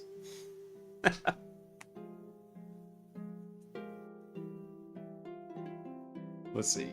Let's see here. So maybe I'm pulling out the ID value incorrectly. Let's go look at... Let me back this one up. Let's go look at the AI message structure real fast. So in the AI message structure, we do have tool calls, right? So there's our tool calls. That's a list of tool call. Here's a tool call right here. And tool call has an ID value to it. And it's a string identifier. So this is an AI message. So what we're doing is we're checking to say, is it an AI message? Does it have tool calls? Okay, cool. If it has tool calls, then we come and we extract the ID by getting the first element in there, because it's a list of them, right? Yeah, it's a list of tool calls. So we're only making one tool call, so we just get the one ID out of there. But why is it saying it doesn't have one?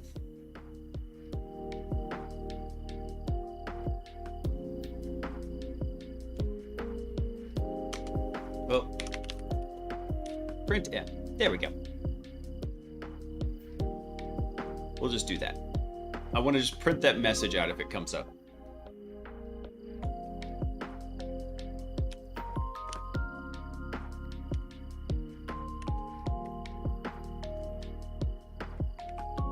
There we go.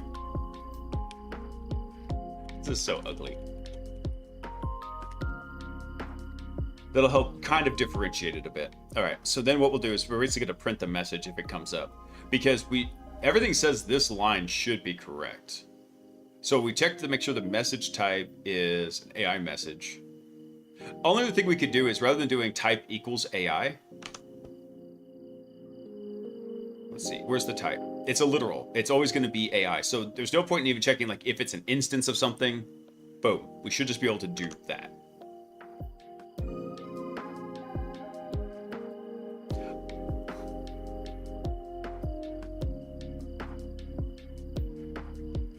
I'm gonna run this one more time because then I want to get that debug output right there.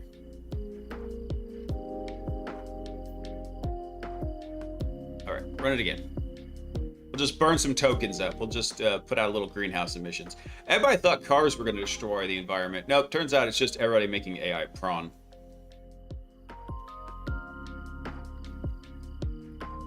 And funny AI cat videos.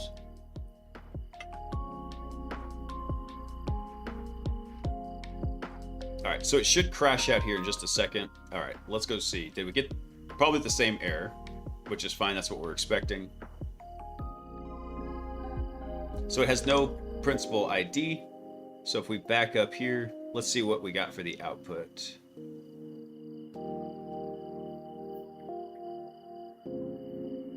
We didn't get anything.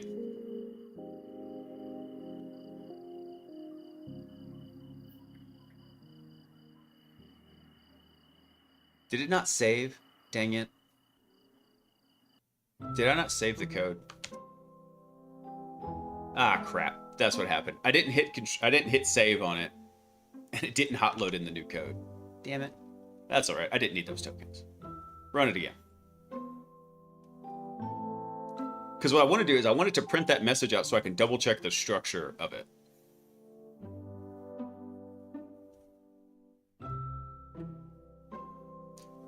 All right. So it's going to go through the first step, which is it's going to get a copy of the web shell, and then it's going to call the browser. Browser's going to try navigating, it's going to return, and it's going to die on us.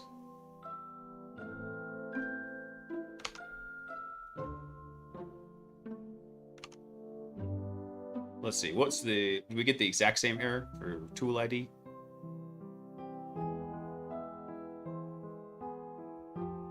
Oh no, we get a new one. It's like, we can't concatenate this. Dang it. Ah, crap.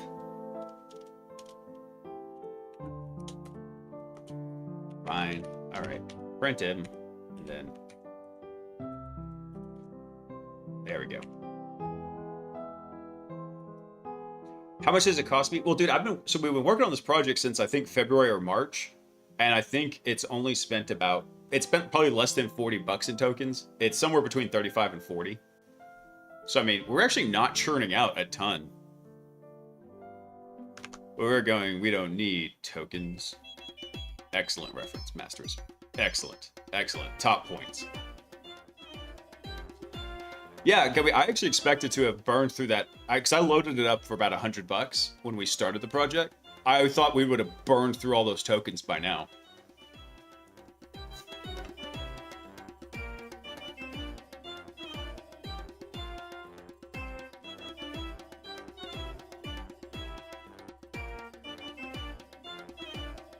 All right, so there's going to be our special agent node. This is where it should die. And we should get the exact same error, which is fine because we're just doing it so we can get some debug output. There you go. So it says for some reason it has no attribute ID, which I know is bogus, but let's bring this up and let's go see what we've got here from our printout. All right, here we go.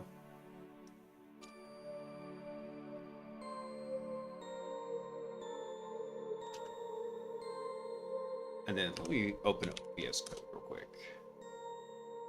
Hang on. Okay. I had to make sure I didn't have anything uncouth open in VS Code real quick.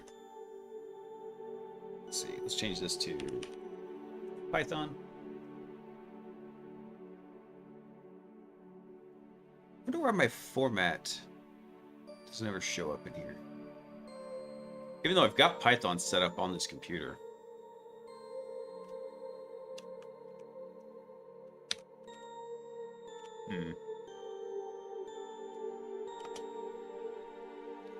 So there's our text value right there. Type is text. And then we've also got an index.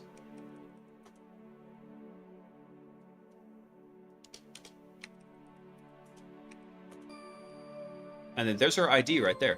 Yeah.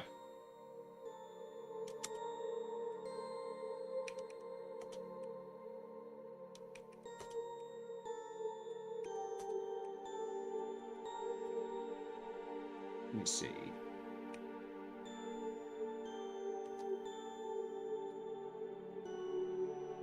Actually, I take it back because this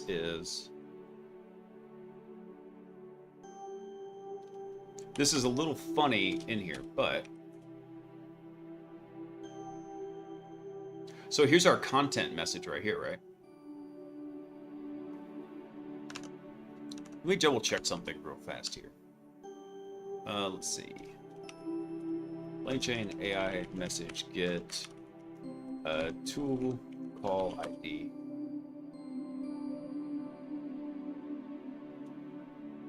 Let's see. So access the ID attribute of the tool call for each. So for each tool call object tool calls, it has a list of ID in here. Yeah, so we shouldn't have to go iterate through this, right? There's our ID value right there. And I see the ID value here. So we got two options. We can either go get the content of this.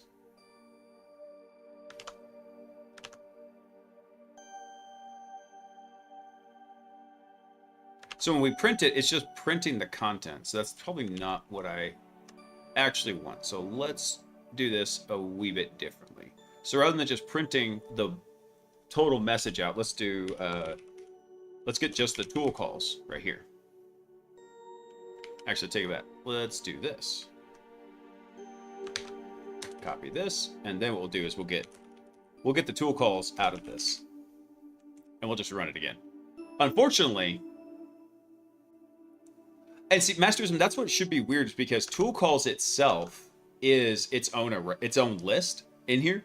So yeah, you would think looking at this output that it should be the first. It should be index 1, right? But it's also just returning the content field in here. It's not returning everything. So that's why I said now I'm going to run it again, but we're going to have it print out the tool calls also. So we'll get the content here. In fact, I don't even need the content really. I'm going to leave it in because it's not going to hurt anything.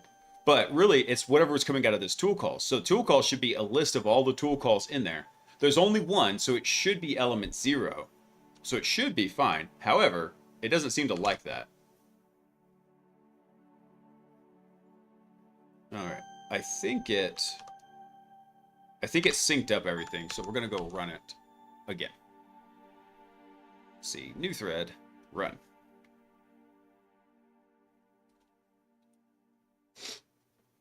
No, Gumby, I think we've been running on this since February or March. I think that's when I started this project. And so we've been, like I said, to be working on it for, now it's October. So we're working on this maybe 8 months. I did take some time off from streaming for a little while because life happened, right? But let's say for 7 months we've been working on this. So to burn less than $40 in tokens in 7 months, we're using less than $10 a month. Easy peasy, lemon squeezy.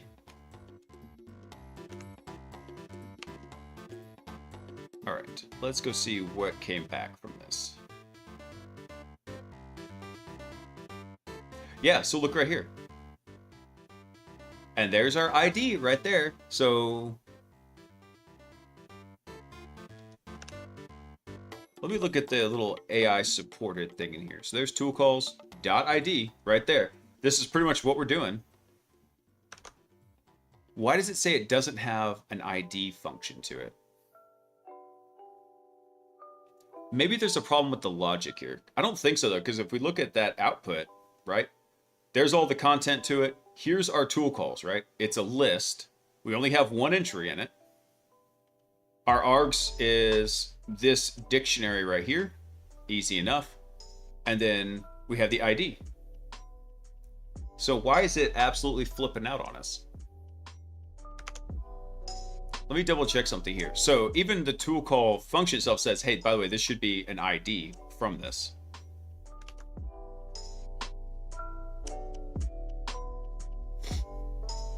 I think I can go back through the billing information in Anthropic and ask it to tell me like how much I've spent per month, Gumby. I just haven't done it. We're burning through the tokens at such a slow rate, it hasn't been a big deal. What I need to figure out is why is this losing its frickin' mind?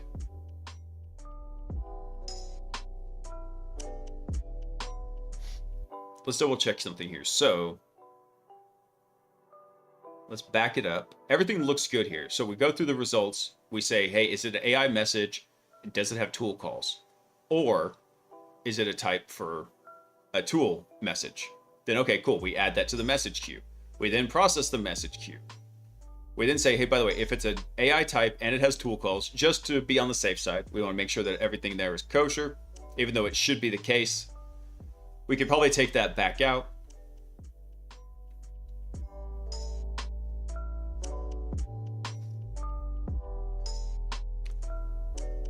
M tool calls 0.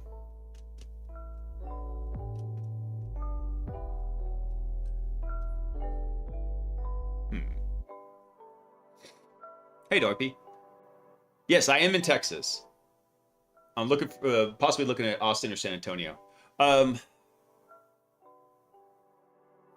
tell you what, hold that thought because I got to run to the bathroom real quick and then I'll talk about Austin and San Antonio. I'm more familiar with Austin, less familiar with San Antonio, but I'll give you some heads up on it. All right, I got to run to the bathroom real quick, guys. I'll be right back.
I'm not pooping again. I wasn't pooping the first time. I had to take Peaches out to poop. Hey, Nesto, what's up, brother? Oh, man. You guys. Oh, you pooping? No, I'm not. I had to go to the bathroom. Granted, that is where pooping occurs, but that wasn't what I was doing. You guys and your damn poop fascination. Nesto, don't you start with me too, brother. Don't do it. Don't do it. What would it return to something different you did like M tool calls ID rather than specifying 0? I mean, I'm willing to try it at this point. Even though we can see from the output that it was a list, right?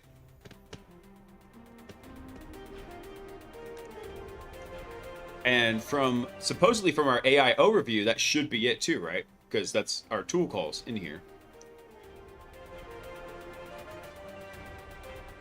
Let's see. What was the actual error that we got out of this? Let's go double check it real quick.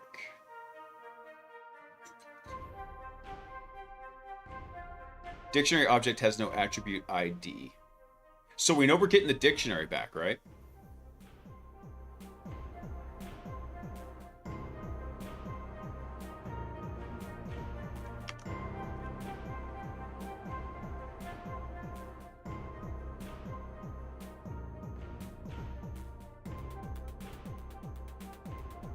I'm gonna try something even different right here. Let's do this. Because this is bugging me so much. I'm gonna fully bust it out. We're just gonna print all the various steps for it. Message, then the tool calls, then tool calls 0. And then I'm gonna do this one more time. I'll fucking do it again. Ah, that was a swear jar. Dang it. Let's see.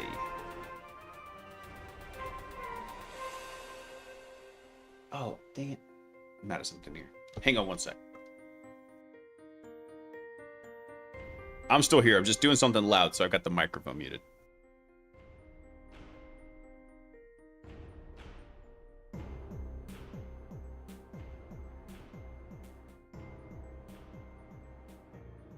All right, I'm back. All right, yes, Noipi. So you were asking about Austin and San Antonio. So Austin, I don't want to discourage you from getting a job. Just know that Austin, it doesn't have, I wouldn't say more tech jobs than the Dallas-Fort Worth area. In some ways it does, but also Austin is a massive pain to operate in. It's pretty expensive and the traffic is absolutely horrendous. And so just be aware of that. It's expensive and horrendous. Certain parts of Dallas are not much better. There's postage stamps in a city called Irving. Here, it's one of the suburbs of Dallas that houses are like freaking $1 million. It's ridiculous. So it's going to be part of picking your poison. So what I want to say is San Antonio is not too bad. I have a family that live there, but I've never been there. But do your research as part of that too, because if they're going to make you move to Austin or San Antonio, you've got to know what your cost of living adjustment is in that. And in fact, there's a cool website that can kind of help out with that. Let's see. It's called the Bankrate Cost of Living Calculator. So what you can do, and sorry for the flashbang, but you can put in where you live right now and where you're moving to and what your current income is. And it will help you estimate what difference you need in your income. So there, I just dropped the link for everybody in there. So if you're looking at possibly relocating, so let's say for right now, if I lived in Dallas, Texas, right? And if I wanted to move to Austin, yeah, that's full of crap. There's no way it's less expensive to live in Austin than Dallas. Let's try Irving. Because, let's see. You don't have Irving, Texas in here? What about Fort Worth? I know that's probably going to be, like, less expensive. Hold on, what about Plano? Hang on. Plano is one of the big suburbs in Texas here. Well, Plano's kind of expensive to live in, so yeah, that makes sense. But be aware that this will help you kind of estimate that. But like, for example, if you're moving somewhere ridiculous like New York from, let's say, Manhattan, right? And moving there, if you made $50K in Manhattan, you only need to make minimum wage in Austin to have the same standard of living. It's ridiculous. But that's a cool site. It's one that I used anytime I was having to possibly consider relocating. That's BS because Austin is high-end. Yeah, it is, man. Oh, Oni. Hold on, yeah. Let's see. What if you're moving from Los Angeles to Dallas? I'm curious now since you brought it up. So if you made, it's not as bad as New York, but if you made $50K in Los Angeles, you'd only have to make 33.5 to have like a similar standard of living inside of Dallas. And what about for Austin? Let's see. About the same. Even though I think this is skewed a bit. Use it as a guidepost, not as a hard rule, right? Let's see. So you're in Virginia Beach right now, right? Let's see. Hampton Roads, Southeast Virginia. That's about the closest I can get to it. Let's see. So actually, yeah, you'd have to have according to this, you'd have to make about 3% more to kind of get that same standard of living. Here, let me blow that up so you can see it.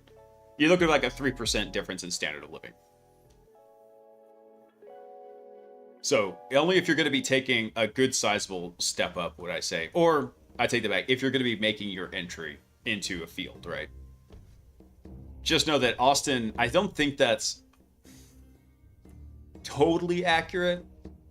I think it's probably close, but don't use it for hard figures. And if you're skirting the line, maybe re-examine a little harder. All right, let me go. I'm going to go run the agent again because there's no reason that we shouldn't be seeing what we're seeing right here. So let's see, tool calls, 0. And what was the other thing I was going to run in here?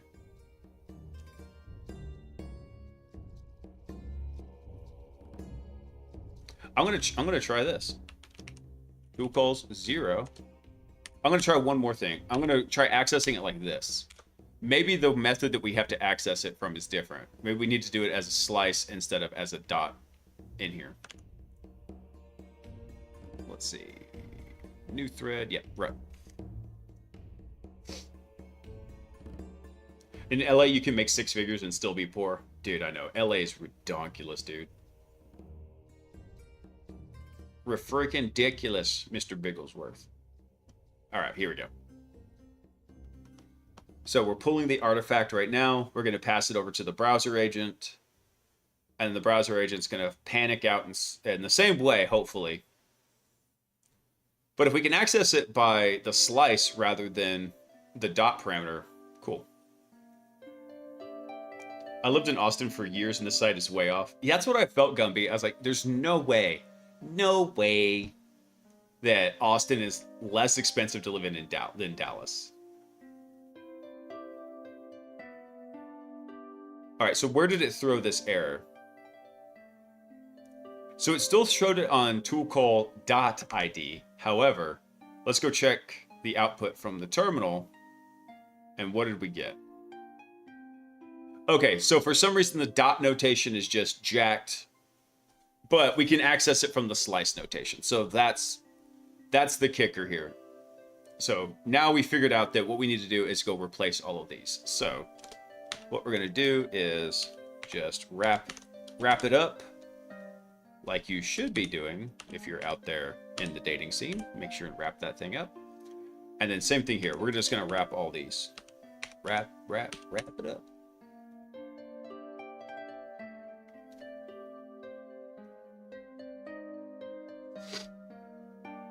Let's see.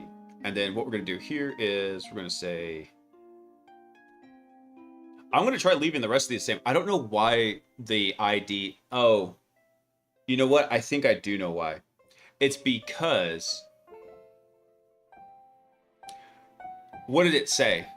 What did the error actually come back with, right? Well, actually, it errored up here because it said it has no attribute list, right? Because this should still be 0, right? Ah, come on. There we go. But what was the previous error that we got? If we come back here, this is why it's happening. This is why. Dictionary has no attribute ID. It's reading it as a dictionary. It's not reading it as a tool call. That's why. And what are we doing? We're referencing the tool call structure. It's not seeing it as an instance of the tool call class. It's seeing it as a dictionary. That's why we're having to access it by the slice.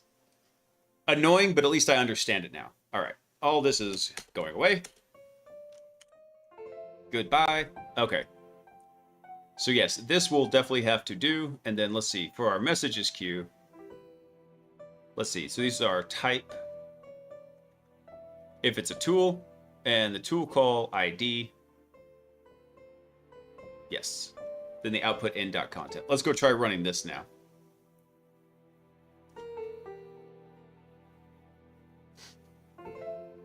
You do you if you're single, but yeah, wrap it up. Always wrap it up, bro. I mean, yeah, especially if you're single. Wrap that thing up. Oh, did I save this and did it hot load? Let me see. Okay, looks like it did. Let's go try running it again. Submit. I studied meteorology at TU. Oh, nice, man. My wife lived in Austin. She graduated from UT. So I have a lot of now, granted, that was before we were married, right? But still, she talked about and get this, she lights up every time UT calls her for alumni donations or whatever. She lights them up.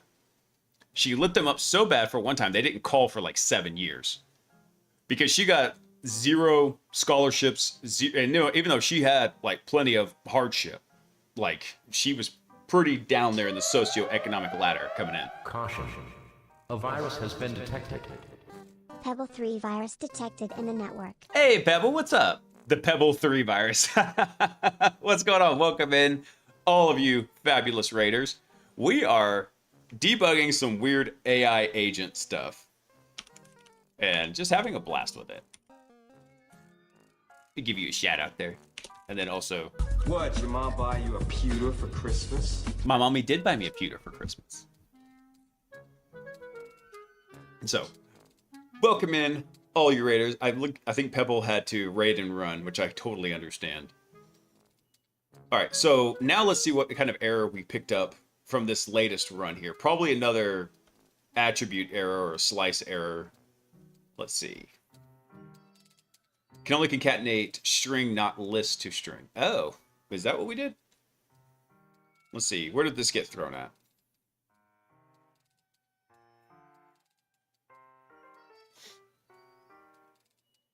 Oh, this happened here. Line 109. We can't concatenate a list. Oh, so content is coming back as... Got it. So content is coming back as a list in here. So that's not what we want to get. Where's our AI message? Let's see. So that's the string contents of the message. What I want is just the pretty information. Let's see. Returns a pretty representation of the message. Oh, here we go. This is actually what we want. We want the text. Get the text of the content of the message. I think that's what we want. So let's go try that. So minor modification. Let's see, where was that? That was down here. I think what we want is our text right here. Just like that. Boop. All right. Wait for that to hot load. All right, good. So that's all loaded in. It looked like, though, they actually did kind of parse everything out just a wee bit. I do kind of want to do one other thing, though. I'm going to throw a little debug in here. And what I want it to do is I want it to print the output value right here. But we're going to do the same thing we did earlier, which is... let's see. Multiply that by 50. And then drop that right there. There we go. That way we can have a little bit more debug information. And then we'll see what the exploitation agent's going to do now. So what this should do is clean up all that context that got weird, where we're sending stuff to the browser agent to get the PHP web shell kind of situated and uploaded. Let's see. Stop. There we go. All right, run it.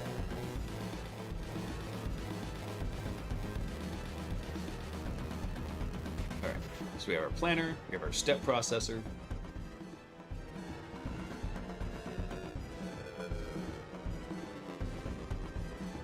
All right, let's see what happens. So if we Bullshit, I get... can't hear you. Sound off like you got a pair. Ah, Frozen, you're full of crap.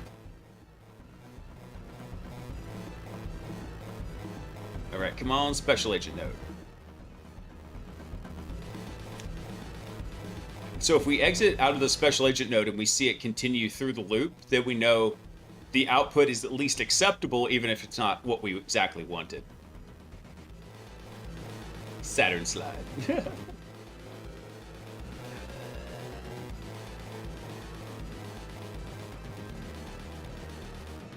The daily bird rate just went to 19 cents a day. Yeah, probably. Especially since we've been in this special agent for quite a while here.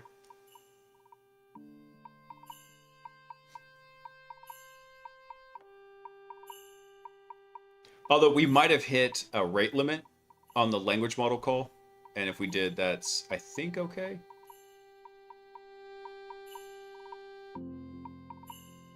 Oh, what is going on here? Oh, great Googa Mooga. It is trying to JSON born on us again.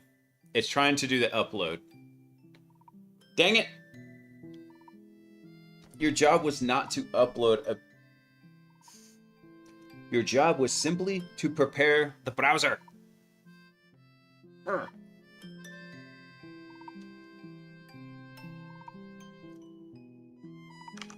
This is not your job. You're doing things outside of your job description. I thought I fixed it too, but apparently...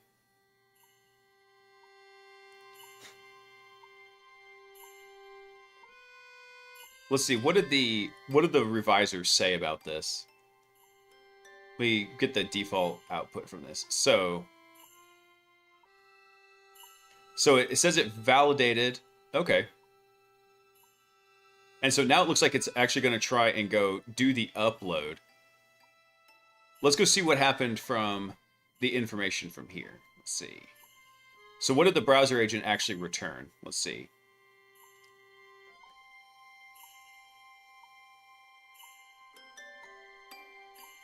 So we tried a couple different things in here. How wild. All right, I'm just going to let it cook for a second. We'll see what it does. Because all the browser agent should be doing is just handling the interactions to the web browser, right? Yeah, JSON born.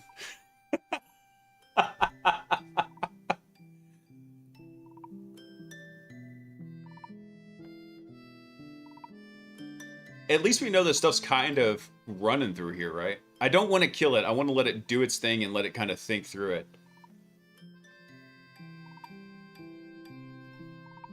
Let's go back through the message history because we can actually see the entire message history from here.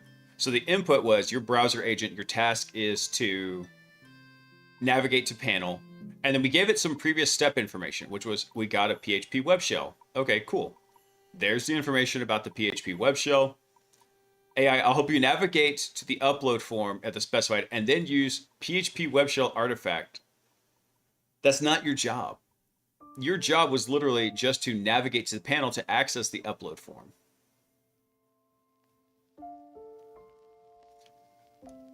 Oh, okay. Not the greatest thing. I get why it was trying to do the upload now.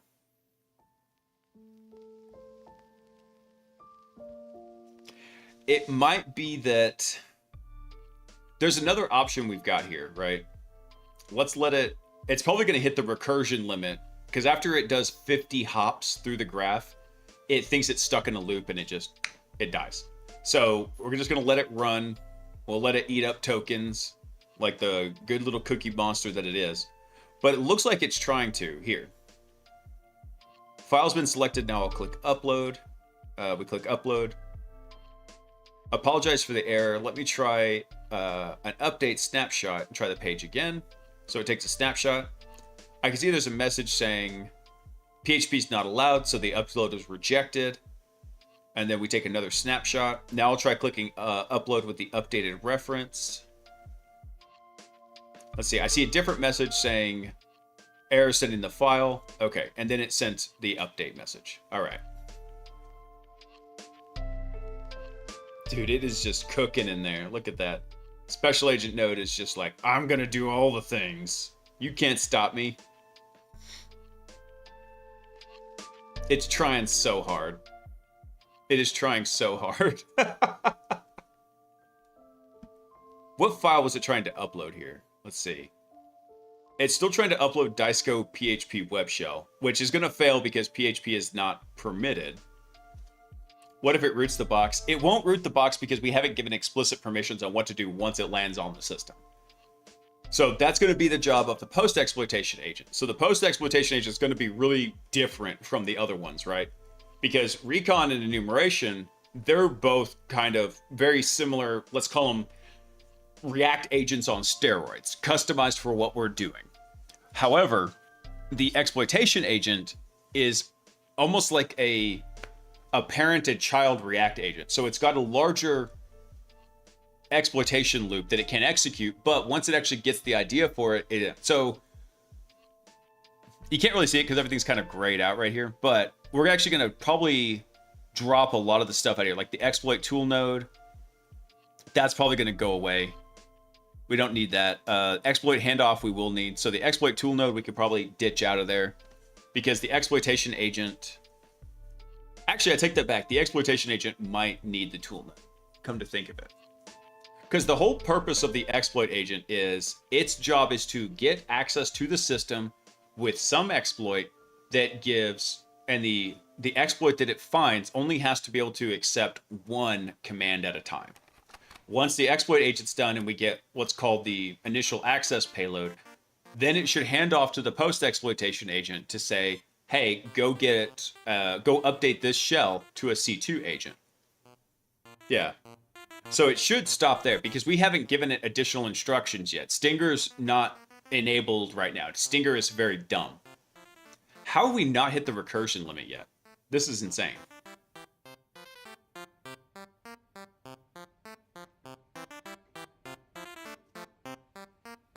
What happened to the revisor here? Hold on. So we renamed the file. So the task was rename the PHP file to a different extension. We renamed it to PHTML.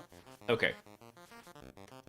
And then it's coming through and it's trying to upload it. All right. If it actually uploads it, that's fine because we validated that PHTML is an acceptable extension.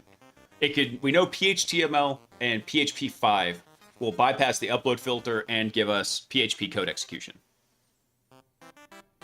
I kind of have a C2 set up for it, Gumby, but not really. And we're going to integrate it into Mythic C2.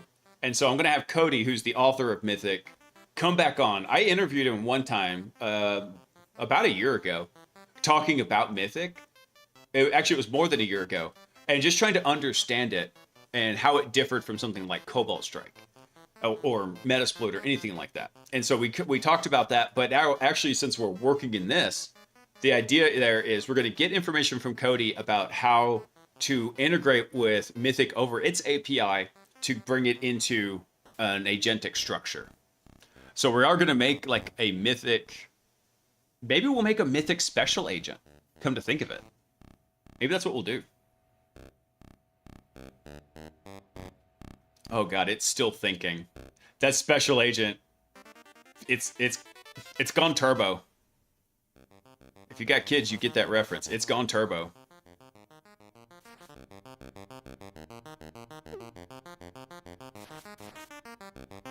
Actually, we're over in the revisor now, so what were the steps we actually came up with for this thing? Let me scroll up to the very top. Oh God, go up to the top. It's chunky. Let's see, the step planner, what steps did it spit out? Let's see, test the web cell functionality with the basic command, and then we told it to access it. Oh God, where are we at now? Let's look at the revisor here. So we're still trying to get the upload to work. Actually, I take that back. Hold on. So it validated this, saying the upload was successful. And so it uploaded. It was available at uploads dicecodewebshell.phtml. Okay, cool. Time to get out the NyQuil. Yeah, we're going to have to chloroform this agent. Just be like, Control C. Shh, shh, shh, shh. Go to sleep. Go to sleep, little agent. Sleep now. Sleep now.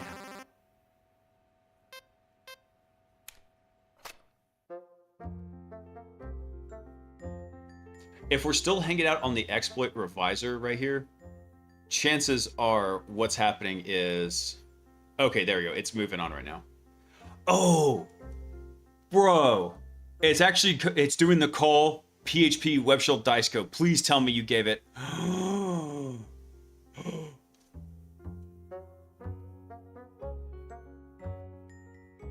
Let's fucking go!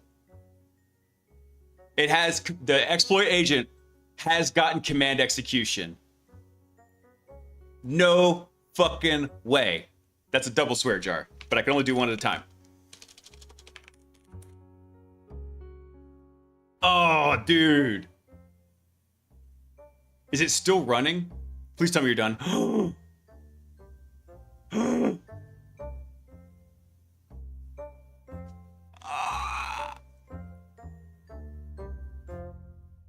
It's working, babe. What's working? My toy. Apparently, Sock heard me from across the house. I had to come check on you. It's working. It's working. Yay? Yay. Okay. It's working good.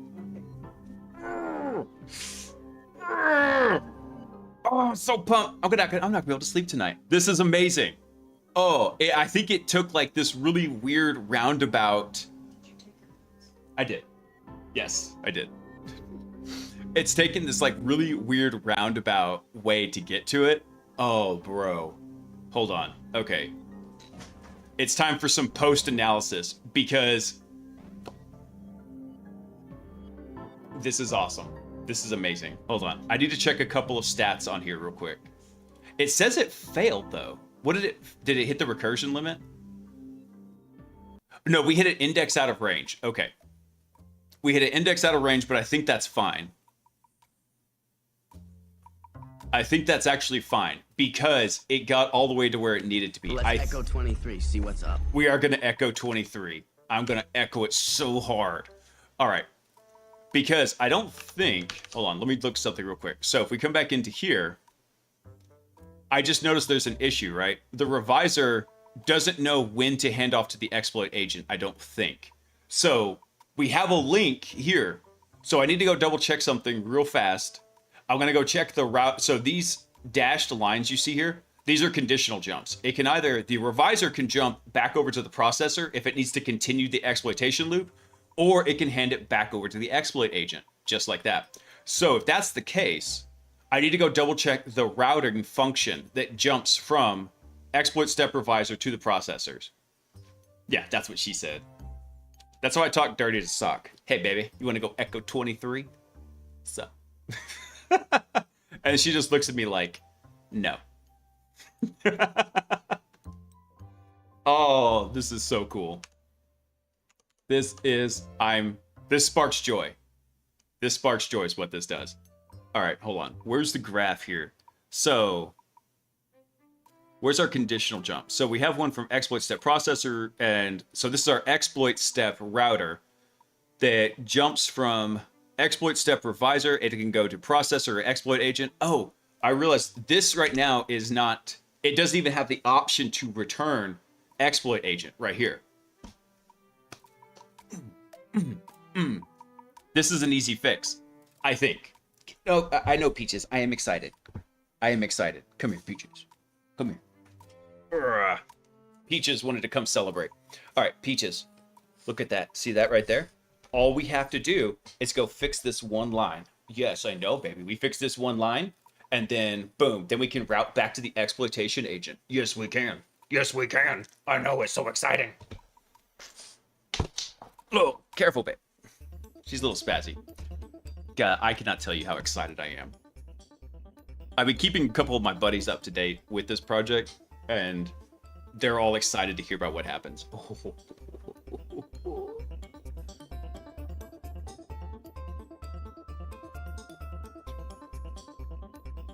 All right, so what are we doing here? Actually, I take it back. We haven't really instituted any logic here. We literally said, if true, exploit step processor, else return to exploit agent. Okay.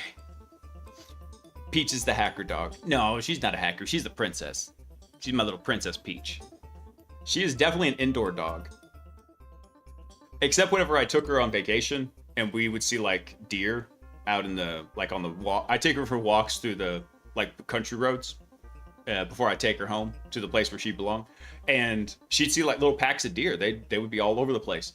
And dude, she would tense up and you could just tell like hunter mode was activated. It's like, I didn't even know you had a hunter mode.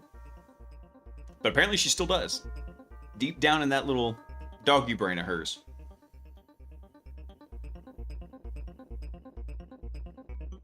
All right, let me see. Find the first working exploit task in the current task output field. Okay. This is awesome.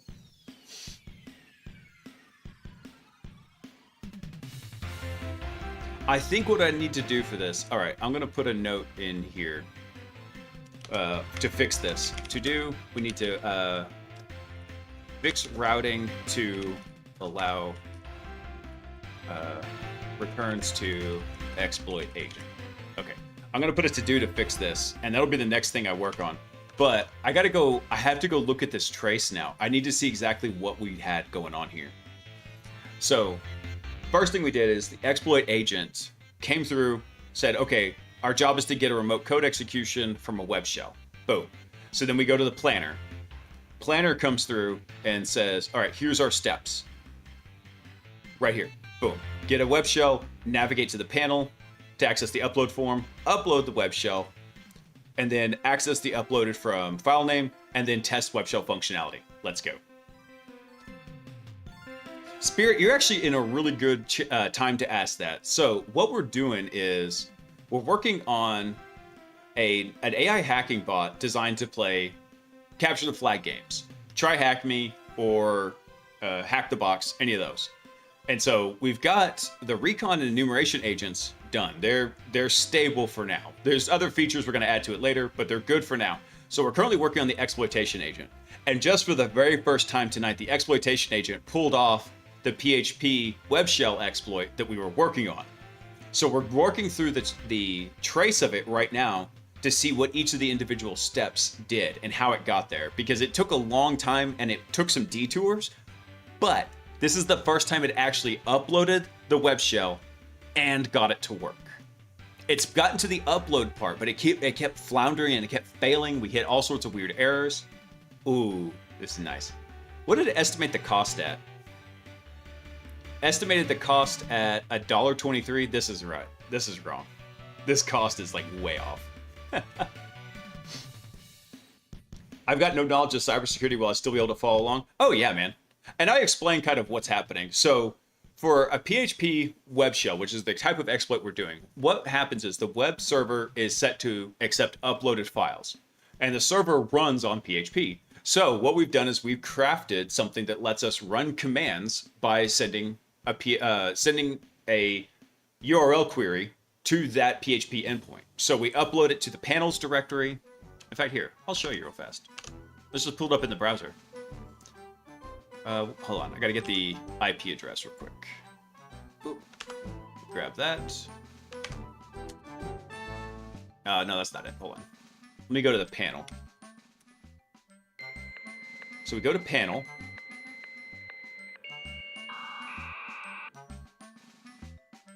Hey, Melvin, thank you. Thank you for coming online. Welcome in. All right, hold on. Why is it not working? Come on. You can do this. Panel. Come on. I know it's working because we're able to get... The VPN is on. Yeah. VPN's up. Wonder why the browser's not loading. Did I copy the wrong address? 10.10.138.78. Let me double check that. Ah, that's why. This is not the correct address. 10.10.138.78. There we go. So this is what the upload form looks like. Real simple. And whenever we drop these files in here, it goes into an uploads directory. This is a very, very basic, like, cybersecurity example of what you don't do. And then from here, you can see there's our web shell right there. So our web shell, if we click on it, we don't see anything. However, we could send a command to it, right? We can say, our command we want to run is who am I? And so what will happen is the PHP is going to process it. It's going to execute that as a system command on the underlying operating system. And then it's going to come back and say, okay, cool. Oh no, it's the demo curse? I know, right? So you can easily execute any bash command on the server? Pretty much. You have a little bit of a gotcha with it. Now, why is it hanging like this? Come on. But this is the idea. What should come back is we should say, oh, okay, yeah, the ID is who we're going to be. And that's what our little AI agent just did. It is very dangerous, Spirit. And so usually that's called a local file inclusion, like Gubby was just talking about, because you're able to include PHP code that shouldn't be included into that system. Now, being local to the system. There's also another variant of that called a remote file inclusion, where you host PHP on your server, the system you're targeting reaches back through various means, grabs that PHP and then executes it, loads it up in some way, and you're good. You could recursively delete the whole server. Ah, there we go. Now it finally came up. So see, like I run the ID command, comes up like this. Another one I could run is like I could do ls etc. Command not found. Oh, come on. It is in there. Let me see if I can do... What other command could I do in there? Let's do uname tac a. We'll let this run. We've kind of beat the server up a little bit, so it might be lagging a bit. Try run cat etc password. We could try that. I would let this run for just a second. I wonder why it's taking so long. There we go. See, like, there's our kernel information right there. We shouldn't be able to, like, cat Etsy password. I wonder why LS isn't showing up. Hold on.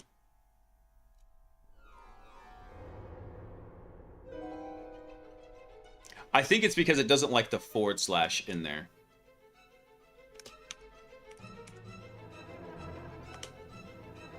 I think that's why I don't think it likes the / And I gotta remember. Hold on. Let's see. URL encode. Let me look up something real quick. / encode. What is this? %2f. That's right. Okay. So if I change this / to a %2f, it'll probably work with that.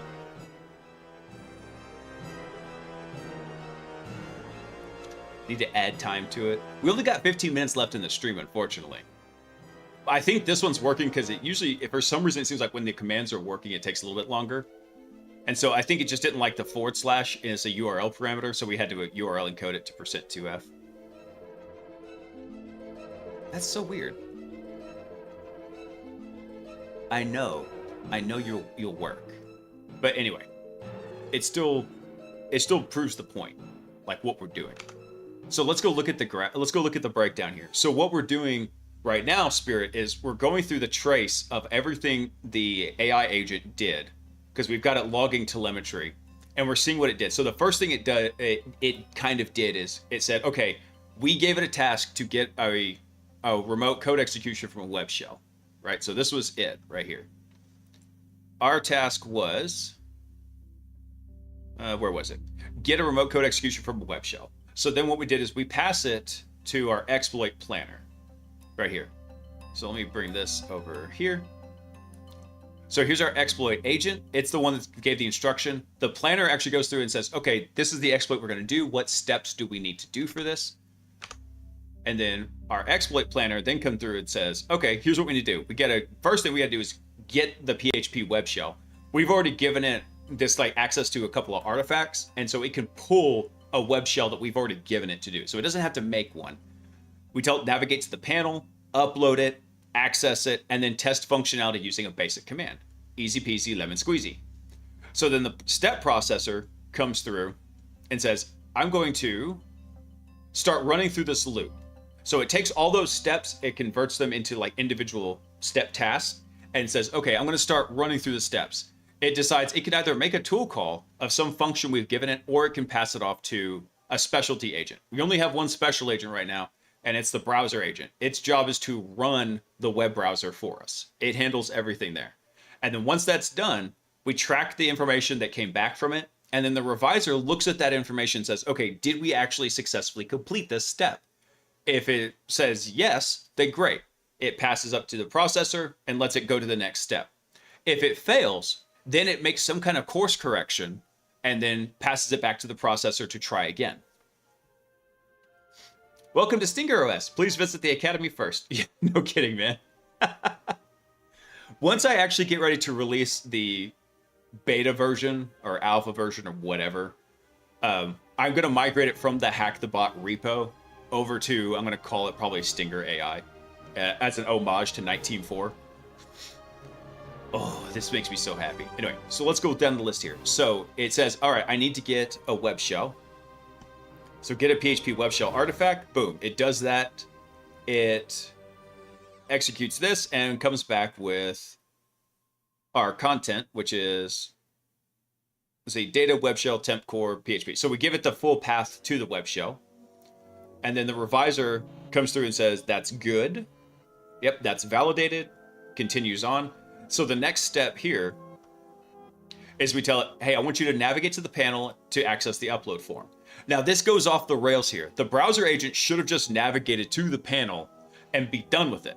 However, because the step processor said to access the upload form, our web browser is going to go what I'm calling JSON born mode. And it's going to start trying to do the upload for us. It's not supposed to, but it does. It's all right. Just know that these language model calls, all we're doing is in the backend code is we're preparing and holding the data, and then we're giving the AI agents basically the ability to choose which path to take. Now, it can't choose an arbitrary path. We have specifically told it these are the things you need to do, and these are the places you can go, kind of. And then we let it choose from amongst the tools and paths that it's got how to best accomplish the task. And you're going to see here, it's actually going to get really dumb in just a second. So this browser agent, you don't see it in here in the graph, but imagine there's another little subgraph hanging out down here. In fact, hold on, here's a good explanation. If I come over to Stinger, right, these just look like individual nodes, but actually these are entire graphs that are happening here. Different execution graphs that are going on, right? Let me see if I can drag this over. This is all, it's all ugly. But if I come over to Recon, you can see the actual exploitation, or the actual reconnaissance graph. So same thing over here in Stinger. We've got nested graphs in here. So Stinger's the supervisor, and these are the primary agents that handle the various phases of compromising systems. Yeah, so like Bobby said, it'll make sense over time. It's not very complicated to think of. I have a blog post kind of explaining some of the nuts and bolts of it. Not really the nuts and bolts, really more of the general framework of language models and security around the different aspects of it. That'll be coming out in probably like 2 weeks. And then once that comes out, I'll put a message out to everybody on Discord about it. But essentially what we've done now is we've called the browser agent. We've told the browser agent... Hey, Spirit, thanks for coming online, man. What we told the browser agent, hey, go navigate to the panel to access the upload form. And it says, okay, I'll help you navigate to there, and then use it to upload the PHP web shell to the artifact. So this was not expected. The browser agent's being a little too helpful. It should have just done the one thing to it. Anyway, so it does a browser navigate, it goes to the panel, it looks at it, and then it starts automatically trying to perform the upload, which it shouldn't be doing, but that's fine. So let's follow through it here. So it tries to do the upload. We get a message. It clicks. So it clicks on the upload button. It does the file upload form. And we see it trying to pass in diceco webshell.php. We then do another click. And then from the click, the output we should get here is saying PHP is not permitted. Let's see. Oh, for some reason it says it got some kind of an error in here. Where did we click on?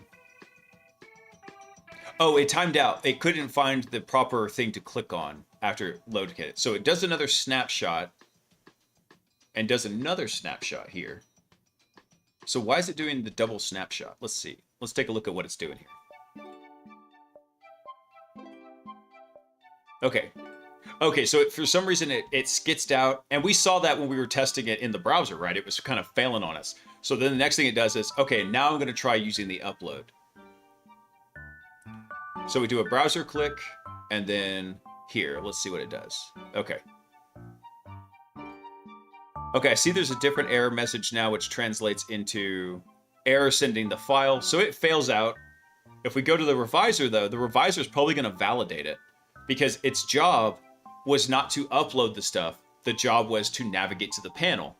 There was a reasoning behind it, but this is fine. So now what we're going to do is we go to the next step in the process. The next step is, let's see.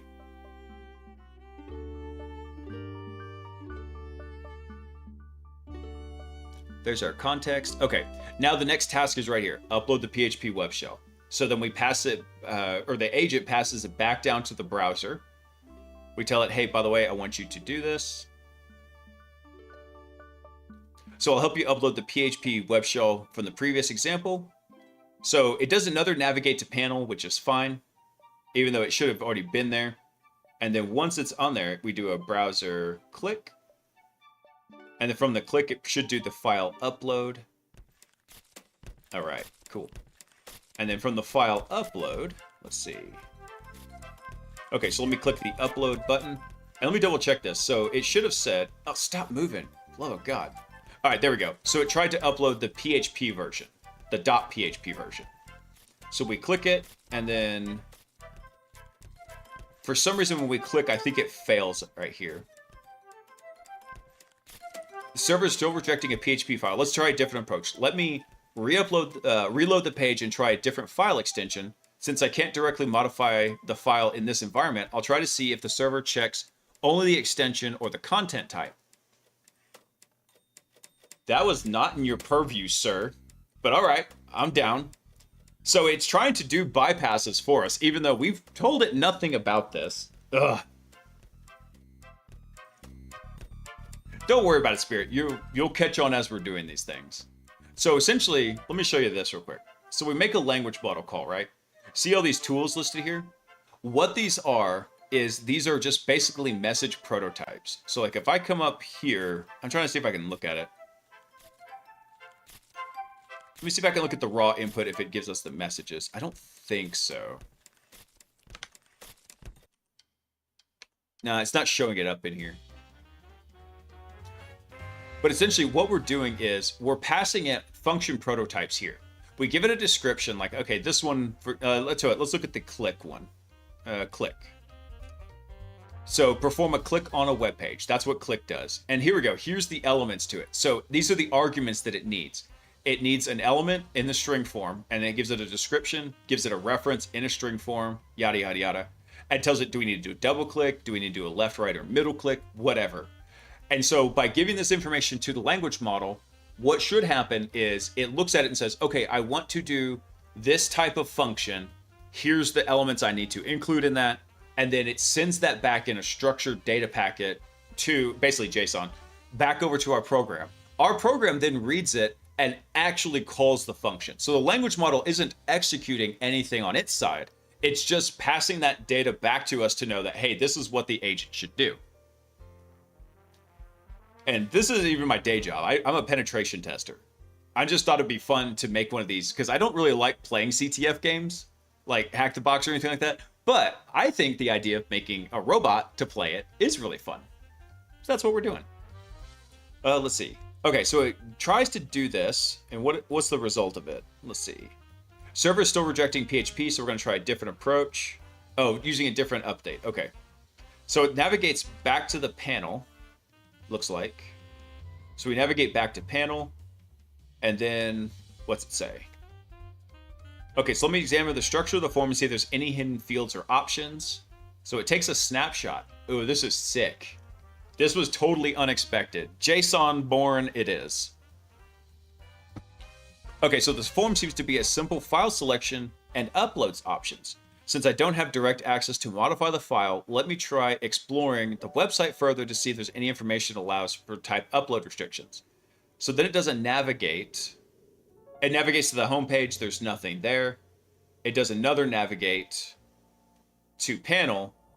And then once it's back on panel, what does it do? Let me try one more thing. Let me see if we can determine if there are any file extensions that might be of use. So let's examine the source code and check for hints about allowed file types. This is nuts. This was not what I expected. I was not expecting it to go way off into the weeds like this. It's not bad, but it's also not good. It's suboptimal. Let's put it that way. So what we're going to do is we'll go strengthen the guardrails around... We'll strengthen the guardrails around the browser agent, and we'll say basically, hey, don't worry about the reason or the I'm trying to think about this. We don't tell it, hey, we're going to tell it, hey, don't worry about the reason or intent behind an action. Your job is to just accomplish the task.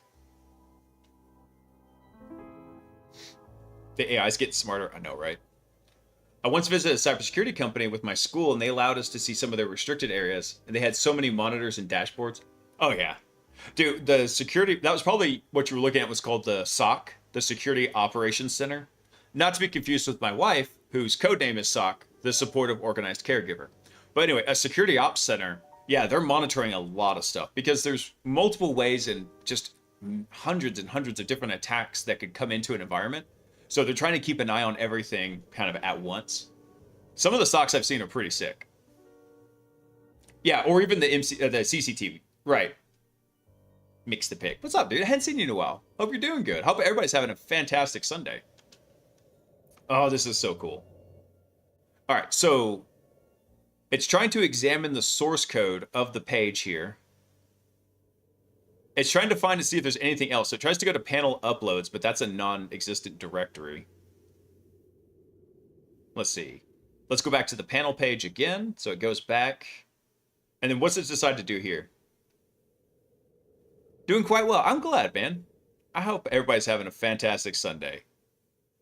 Okay, since I can't modify the file or the extension directly, let's try a different approach. Let's try uploading a file with a non-PHP extension. You already tried this.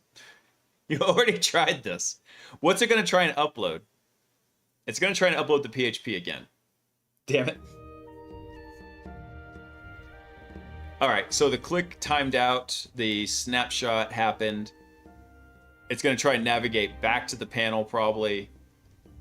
And then it's probably going to try and click upload again. Okay. And then it's going to do a file upload of PHP again, which is okay. But the kicker here is, like I said, it shouldn't have been in this area. Oh, that's worrisome. I think OBS is not happy with me. OBS is making a weird face. But the stream's still going. So I'm just not going to touch OBS. Let's see. It does a click. It does another snapshot. It does another navigate. Back to the panel. Okay. This is hilarious. So it tried so hard to be helpful. It wasn't quite JSON born like it was last time. It was just going nuts. All right. So we're going to pass a ton of context back to it. Hold up. What was our original? God, there's so much in this. So the task was upload the web shell using the form. Okay. And it says it's going to fail, so we're going to try and rename it. So we gave it a rename function for just this purpose. So it's going to rename the PHP to a PHTML, perfectly acceptable. And then after that, the reviser is going to say, okay, that's good. We've prepared the new payload. And then the step processor is going to come back and say, now here's actually one of the cool things. Let me come back up here. So when that task failed, the upload to PHP failed, what happened here is it says we're going to do, actually, hold on, one more up. Here we go.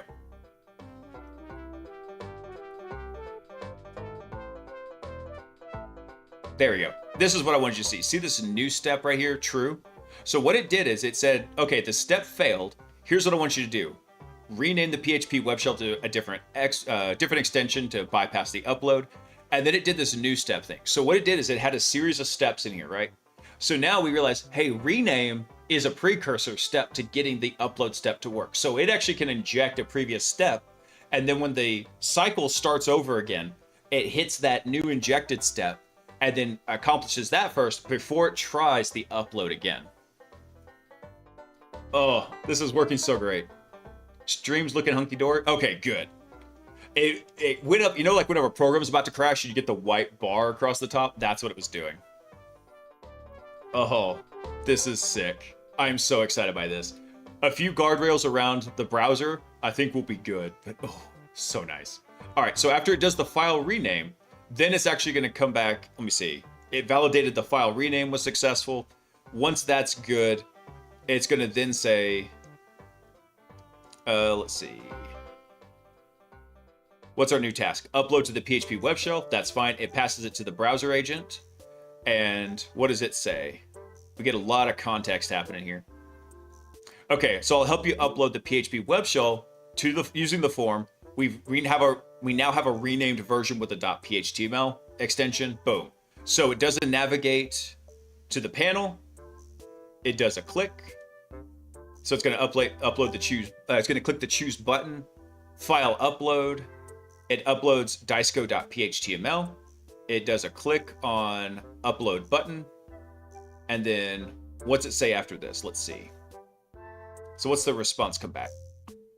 Great news. The upload was successful with the PHTML extension with the message, something in Portuguese, which translates to the file uploaded successfully. Nice. So then it does another click for some reason. And I guess that's going to take it back to where it came through. Let me see what it did there. Why did it do a click on that?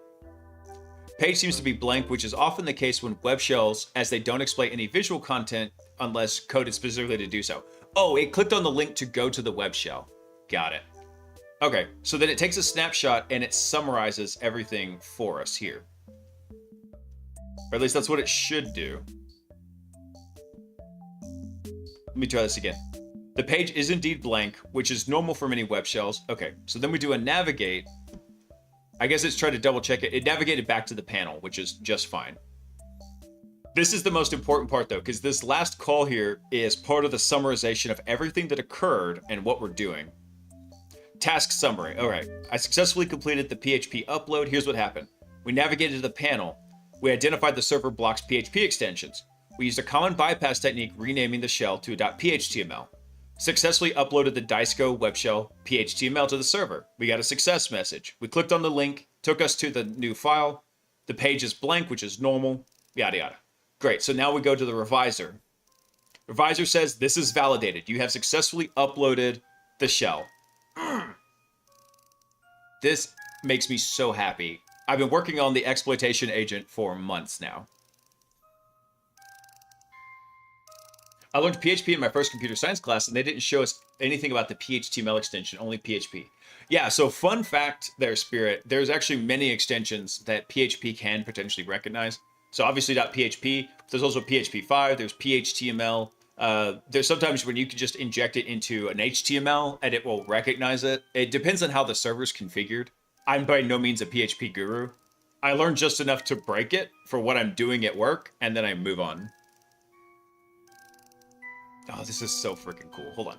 Snooze the ads. Snooze. Snooze. Did I catch it? Did I catch it? They snooze? Dang it. I think I missed it. All right, let's see what happens here. Hold on. I'm going to run an ad real fast just to get it out of the way. And then we'll go through the rest of the list because I'm so freaking excited about this. This sparks joy. And plus I can go to my... I can go to a couple of folks that have been keeping tabs on this and be like, yo, check this out. Ooh, this is good. Hold on. I need to make a copy of this. Copy. I'm actually going to go drop this up in Discord. I'll drop it in the AI section in there. Let's see. AI. Where is that? AI machine learning. There we go. First, successful exploit agent. Hey, Victor, thanks for coming online, man. Welcome in, and I hope everybody's having just a freaking amazing Sunday, because I sure am now. This is awesome. Let's see. Is this open source and can chat contribute pull request? It is, Tifu. However, let's see. I haven't pushed code to it in a while.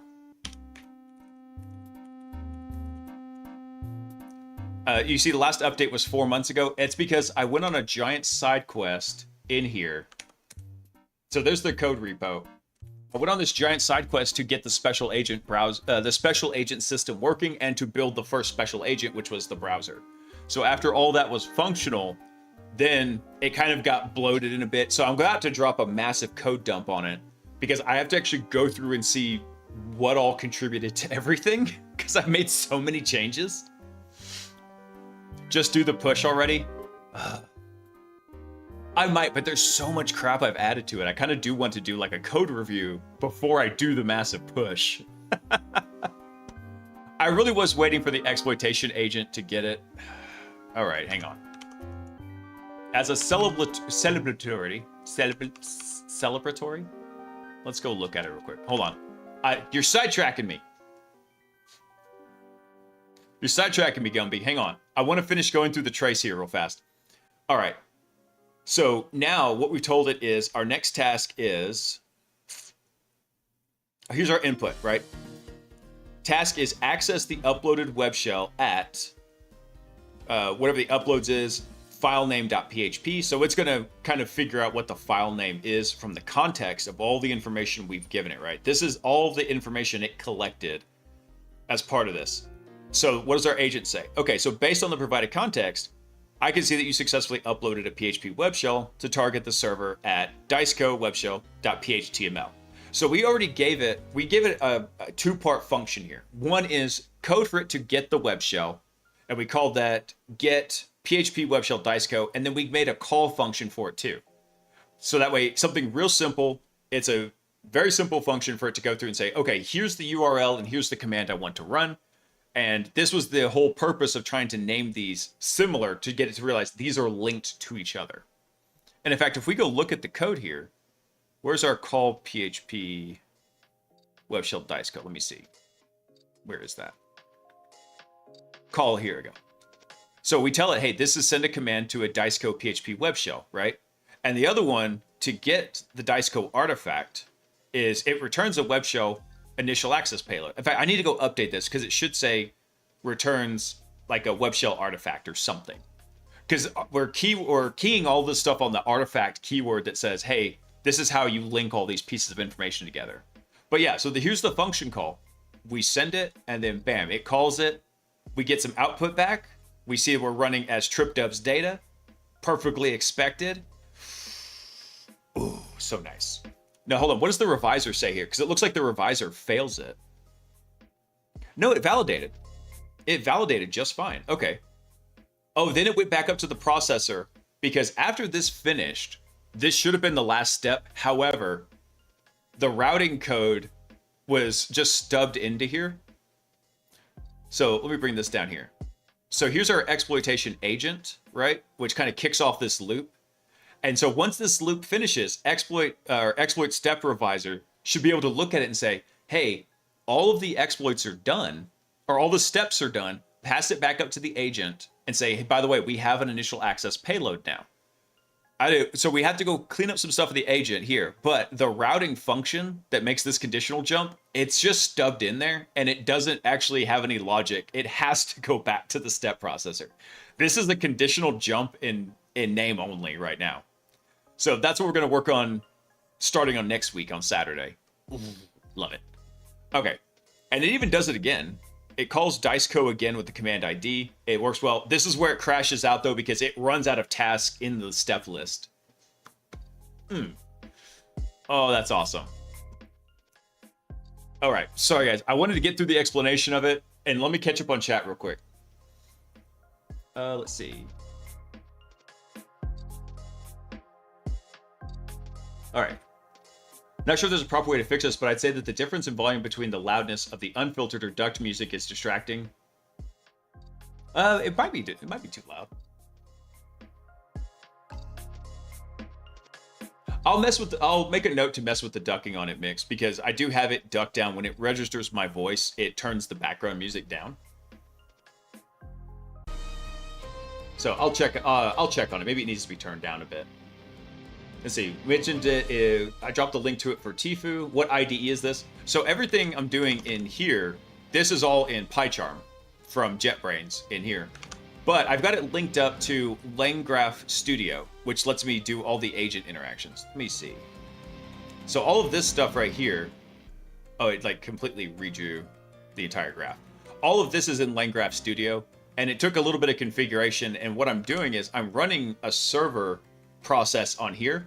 It links up to LangGraph Studio. It also links up to LangSmith, which is where I'm tracking all of this stuff right here. So this is all free tools I'm using from the guys over at LangChain to do this. Let's see. War Games reference? Yes. Just do a push already? All right. I will go ahead and do a push on it. Fine. I guess I can't hold off on it anymore. Oh my god, there's so many commits though. Look at this. We have touched just about every freaking file in this thing working on it. What did I even do with this? I don't remember if like... I think I deleted it? Is that what I did? I don't even know, man. What did I change on the get ignore? Oh, I added special agents to the get ignore. Yes, I did. Okay. Oh, let's see here. Actually, I think I want to take that out. I think I want special agents to be in there.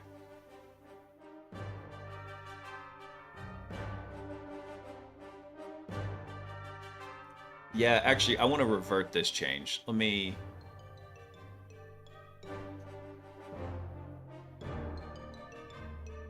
I'm going to roll back that, because I actually do want to commit the special agents into here. Let's see. The ENV example we updated. What did I do with this? I think this is saying I deleted it. I think so. I'm not sure what this is telling me on the Git side. Git commit TACM, I regret nothing.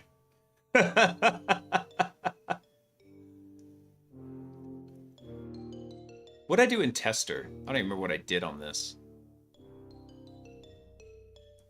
Alright. I guess I'm just going to... Maybe I'm just going to YOLO this out there.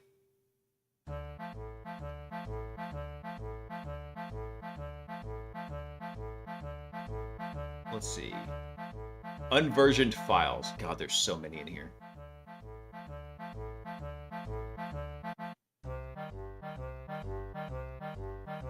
Oh, there's so many in here. Crap. There's so much to this. There's stuff I don't want to push, like these .pkls.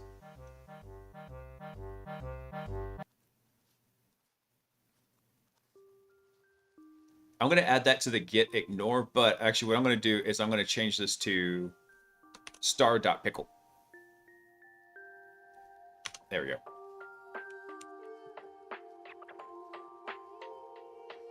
So now if I update that, I think these ones should no longer be tracked in here. Okay, because those were LangGraph pickle files, which we don't need. Oh, there's so many in here. What was this miscellaneous XML? Oh, this was something from poetry. Modules. Oh god, this is so dirty. There's so... because it's been 4 months since I pushed a commit. Everything in here is... Everything in here is nasty. And that's what I'm trying to look at, because I think I tried to use UV and then I eventually needed to use poetry to get all this stuff done.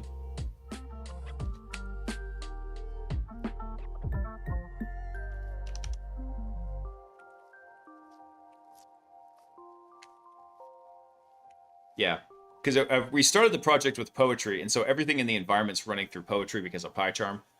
Eventually, also before I release it. So the plan here is, once the exploitation agent is done, actually, let me come back up to here. So there's one more agent we have to add, which is going to be the post-exploitation agent. Once post-exploitation's done, which is going to take a while, then we need to fix up the stinger agent. Once the stinger agent is done, then we need to add the human in the loop into this up here. So once the human in the loop is available, that's when we're going to do a code pause and a giant rewrite. Not a rewrite, but a cleanup of a lot of stuff, because there's a lot of junk code in here. Because right now it's just trying to make it work. So once that's done, we're going to start from the beginning and work through it and start cleaning up different aspects of it.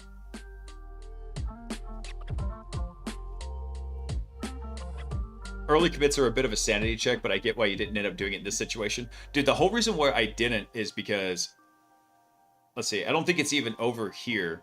So if we come over to the exploit agent, this one node right here, this is why that commit didn't happen. Because originally this wasn't here and it just looked like this. It just went down and around. But there were things we needed to do that we couldn't do from a tool call. So we went through and we made the special agent hot loader. With the special agent hot loader into here, now we could go, people can basically make their own agent, drop it into the special agents folder, and it loads up at runtime. And so you can add new custom functionality to it, which is one thing I had wanted to do. That function just got pulled way forward because I needed it.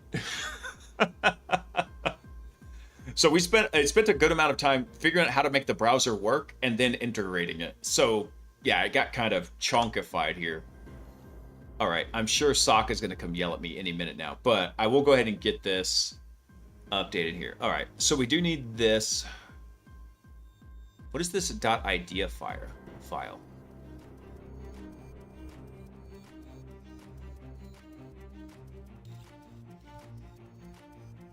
Where are all these .ideas coming from?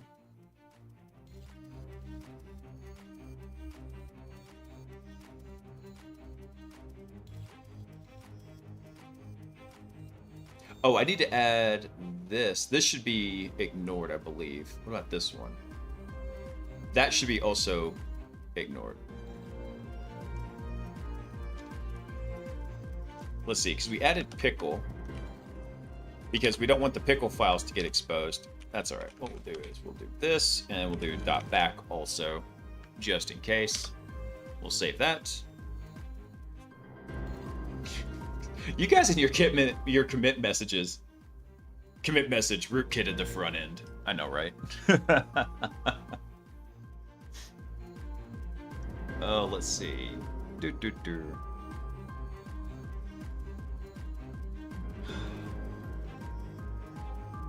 I tell you what, I am going to do one thing, though. I'm going to do one thing real quick, and then, yeah, we're going to go ahead and end it. I will get this commit up. Probably, maybe we'll do that, like, first thing Saturday, and then we'll start working on the other stuff. Because it is getting late. I have actually I got to teach a course tomorrow, so I do need to get some sleep, but I'm going to do something real quick.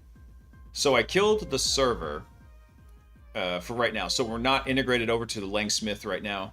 And then I'm going to come over here, I'm going to kill the VPN.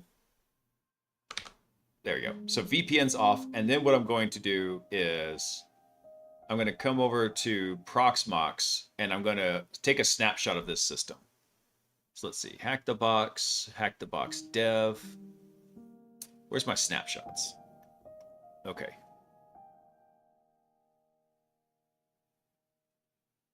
All right, I can get rid of some of these snapshots. Let's remove this one. So what I'm going to do is I'm going to clean up some of my snapshots. Mostly I take these snapshots like if there's a power outage at my house. I'll snapshot this box real quick. That's why it says power blip protection. And this one just says power because like I was really short on time. And what I'm going to do is I'm going to take a snapshot of this system real fast. Yeah, don't cross the sock, right? The running gag is every minute past 11, it's like 2% aggro on sock. So if I'm more than, it's like after like 50 minutes past 11 o'clock, which I'm in central time, then it's 100% aggro on sock.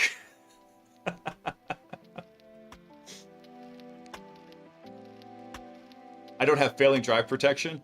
I don't actually on this server. Eventually it should have backed up over to my NAS, but I haven't done that yet. Thankfully, this server is pretty robust in here. And you know what? If the code dies with me on this server, we just do it again. I'll do it again.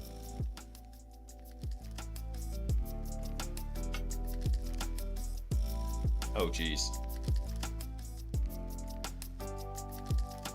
What's the status of this?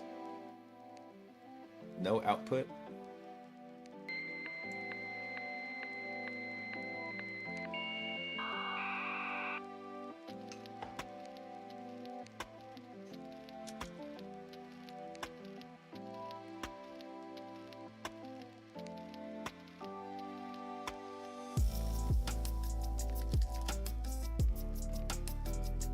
Holy fuck.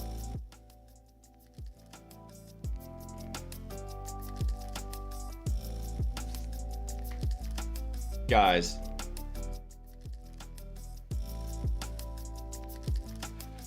Yeah, I fucking did, Mick.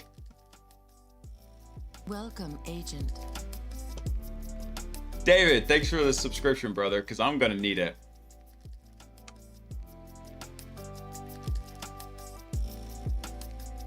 Look right there.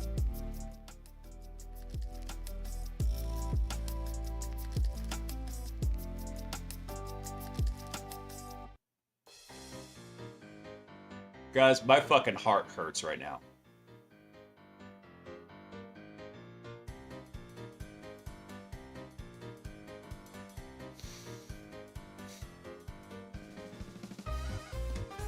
Oh no! I rolled back the freaking server.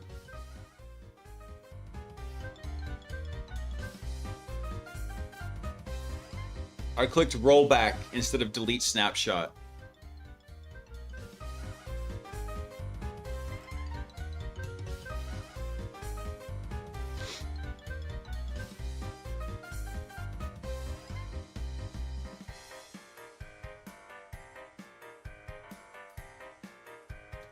All right, let's check the damage.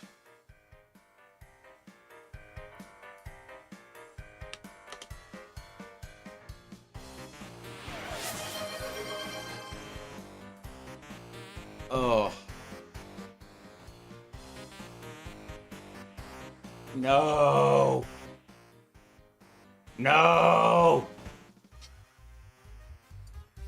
Just roll forward. I wish I could, man. Let me see where we're at with this. Let me reconnect. How bad is this rollback here?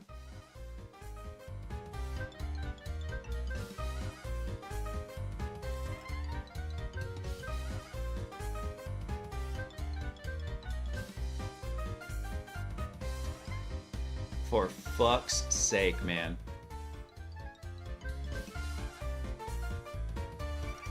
Let me look at something real quick.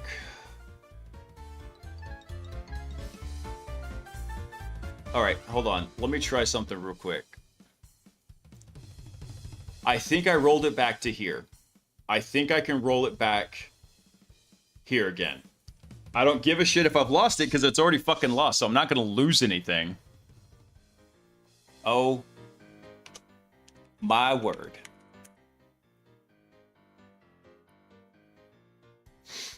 So we're going to try this. I think I accidentally rolled it back to this one from June instead of this one from September. Now, if we roll it to September, the special agent loader should still be there, which was the biggest pain in the butt. I can rebuild the browser agent. That's not such a big deal. And in fact, the browser agent needs to be rebuilt anyway. However,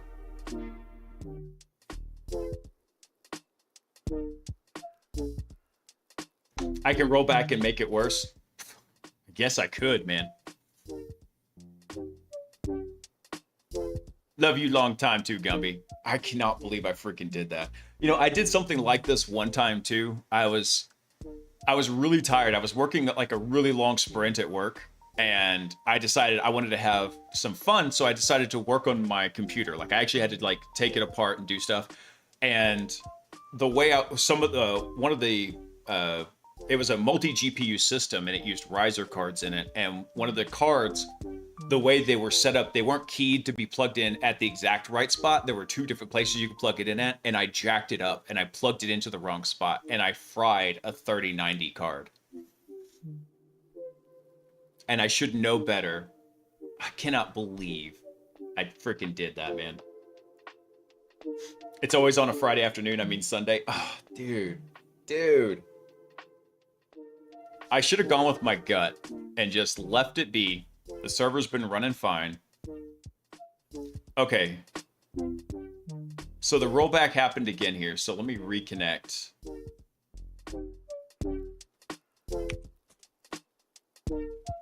And let me reconnect here again. Let's see where we're at now.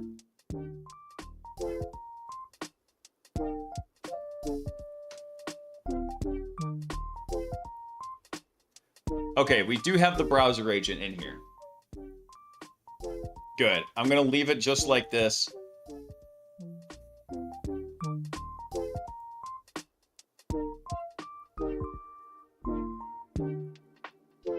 I can't believe I fucking did that. Yeah, no touchy.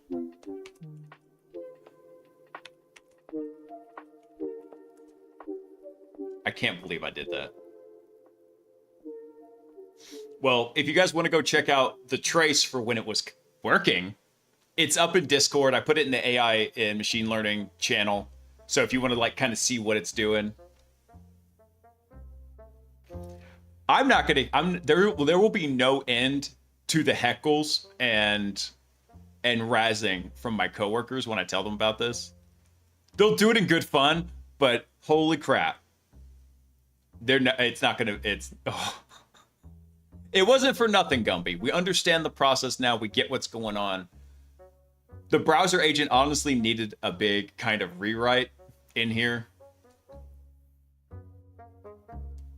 923. So the biggest thing that was lost is we're going to have to go re-implement on the exploitation agent the ability for it to insert a prior step. That's it. Then we'll need to go fix the browser agent. So the good news is we've already done this once, right?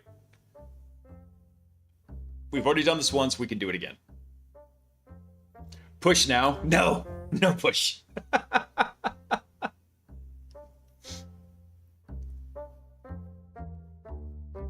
Yes, Monkey, there's a command for each one. Dude, I can't believe I did that. The next thing we do actually come Saturday is I am going to go push what I have so far. We'll go through here, we'll figure out what's legit, what's not, and we'll go ahead and do a push. I cannot believe I freaking did that, man.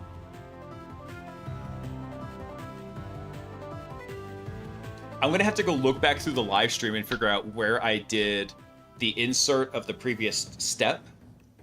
Because, actually, hold on. I can check real fast. Hold on. I'm going to check something real quick. If we go over to our output formatters. Let me bring this over. I believe... Yeah, it's not over here. Where is it? Where's utils? Output formatters.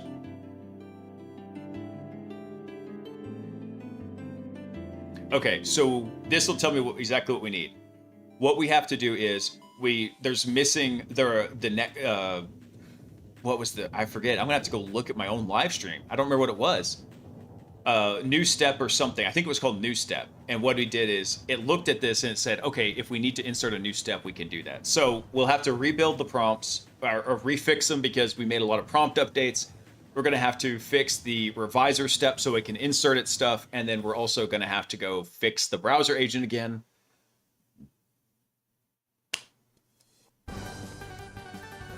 If I was a drinking man, this would be a drinking night. Damn. Time to break out Windows Recall. No. You made me cry from laughing so hard because I've done the same thing. Dude. Fucking hell. Alright. Let's go see if anybody's over on InfoSec streams real quick. I doubt it. Let's see. And if you've got any stream suggestions over on... Nope, it looks like we're the only ones online. Let's see. Yep, just us. Let's go figure out who to go raid over to on the Twitch side. So if you have any suggestions, feel free to shout them out. My goodness, I can't believe I did that.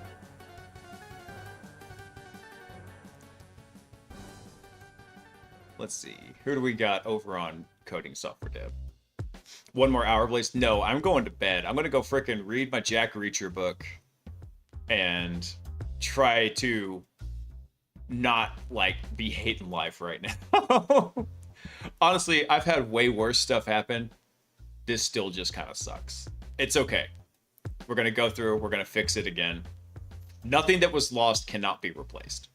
Simple as that. So anytime it sucks that you lose something, just think about it in that perspective.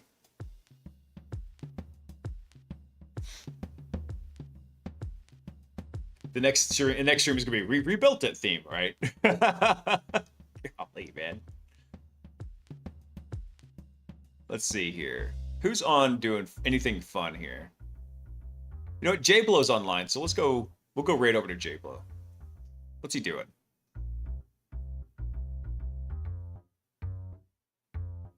Oh, it looks like he's doing some camera work on there. Good news, are your streams recorded? You could just go to the previous stream and rebuild it, right? I guess I could, but also the streams are 3 hours long. And the last snapshot was from 9:23. So if we go back from 9:23 here, that's really only 2 weekends worth of work. Oh. I remember what we did though. So it's fine because we can go re-implement it. We know exactly where things were going. Yeah. That's 6 hours of video to go through. Alright. Let's go right over to J-Blow. Do me a favor, guys. When y'all get over to J-Blow, drop some Hack the Planets in there. I'm gonna go cry into my pillow now. It was definitely a very good lesson learned, Monkey, on commit early and commit often. And so when I get this sucker going, what I'm gonna do is first thing next Saturday is we're gonna go do a code commit and get the code off my system. All right, everyone. Have a great week. Just because we have setbacks does not mean crushing it mode is not requested starting tomorrow. So get after it. The week's coming in hot. It's not going to stop for us if we have a bad day like today. We're going to be good. So get after it. Crush it. Have a good time this week. I will catch you all on Wednesday. We're going to do some more hacker news. I apologize also for not getting a YouTube video out this week. I was crunched. I'm going to try and get one out next week. I'm trying to do every Saturday. But I want y'all to remember, crushing it mode starts now, and then we're going to pick this up again next weekend.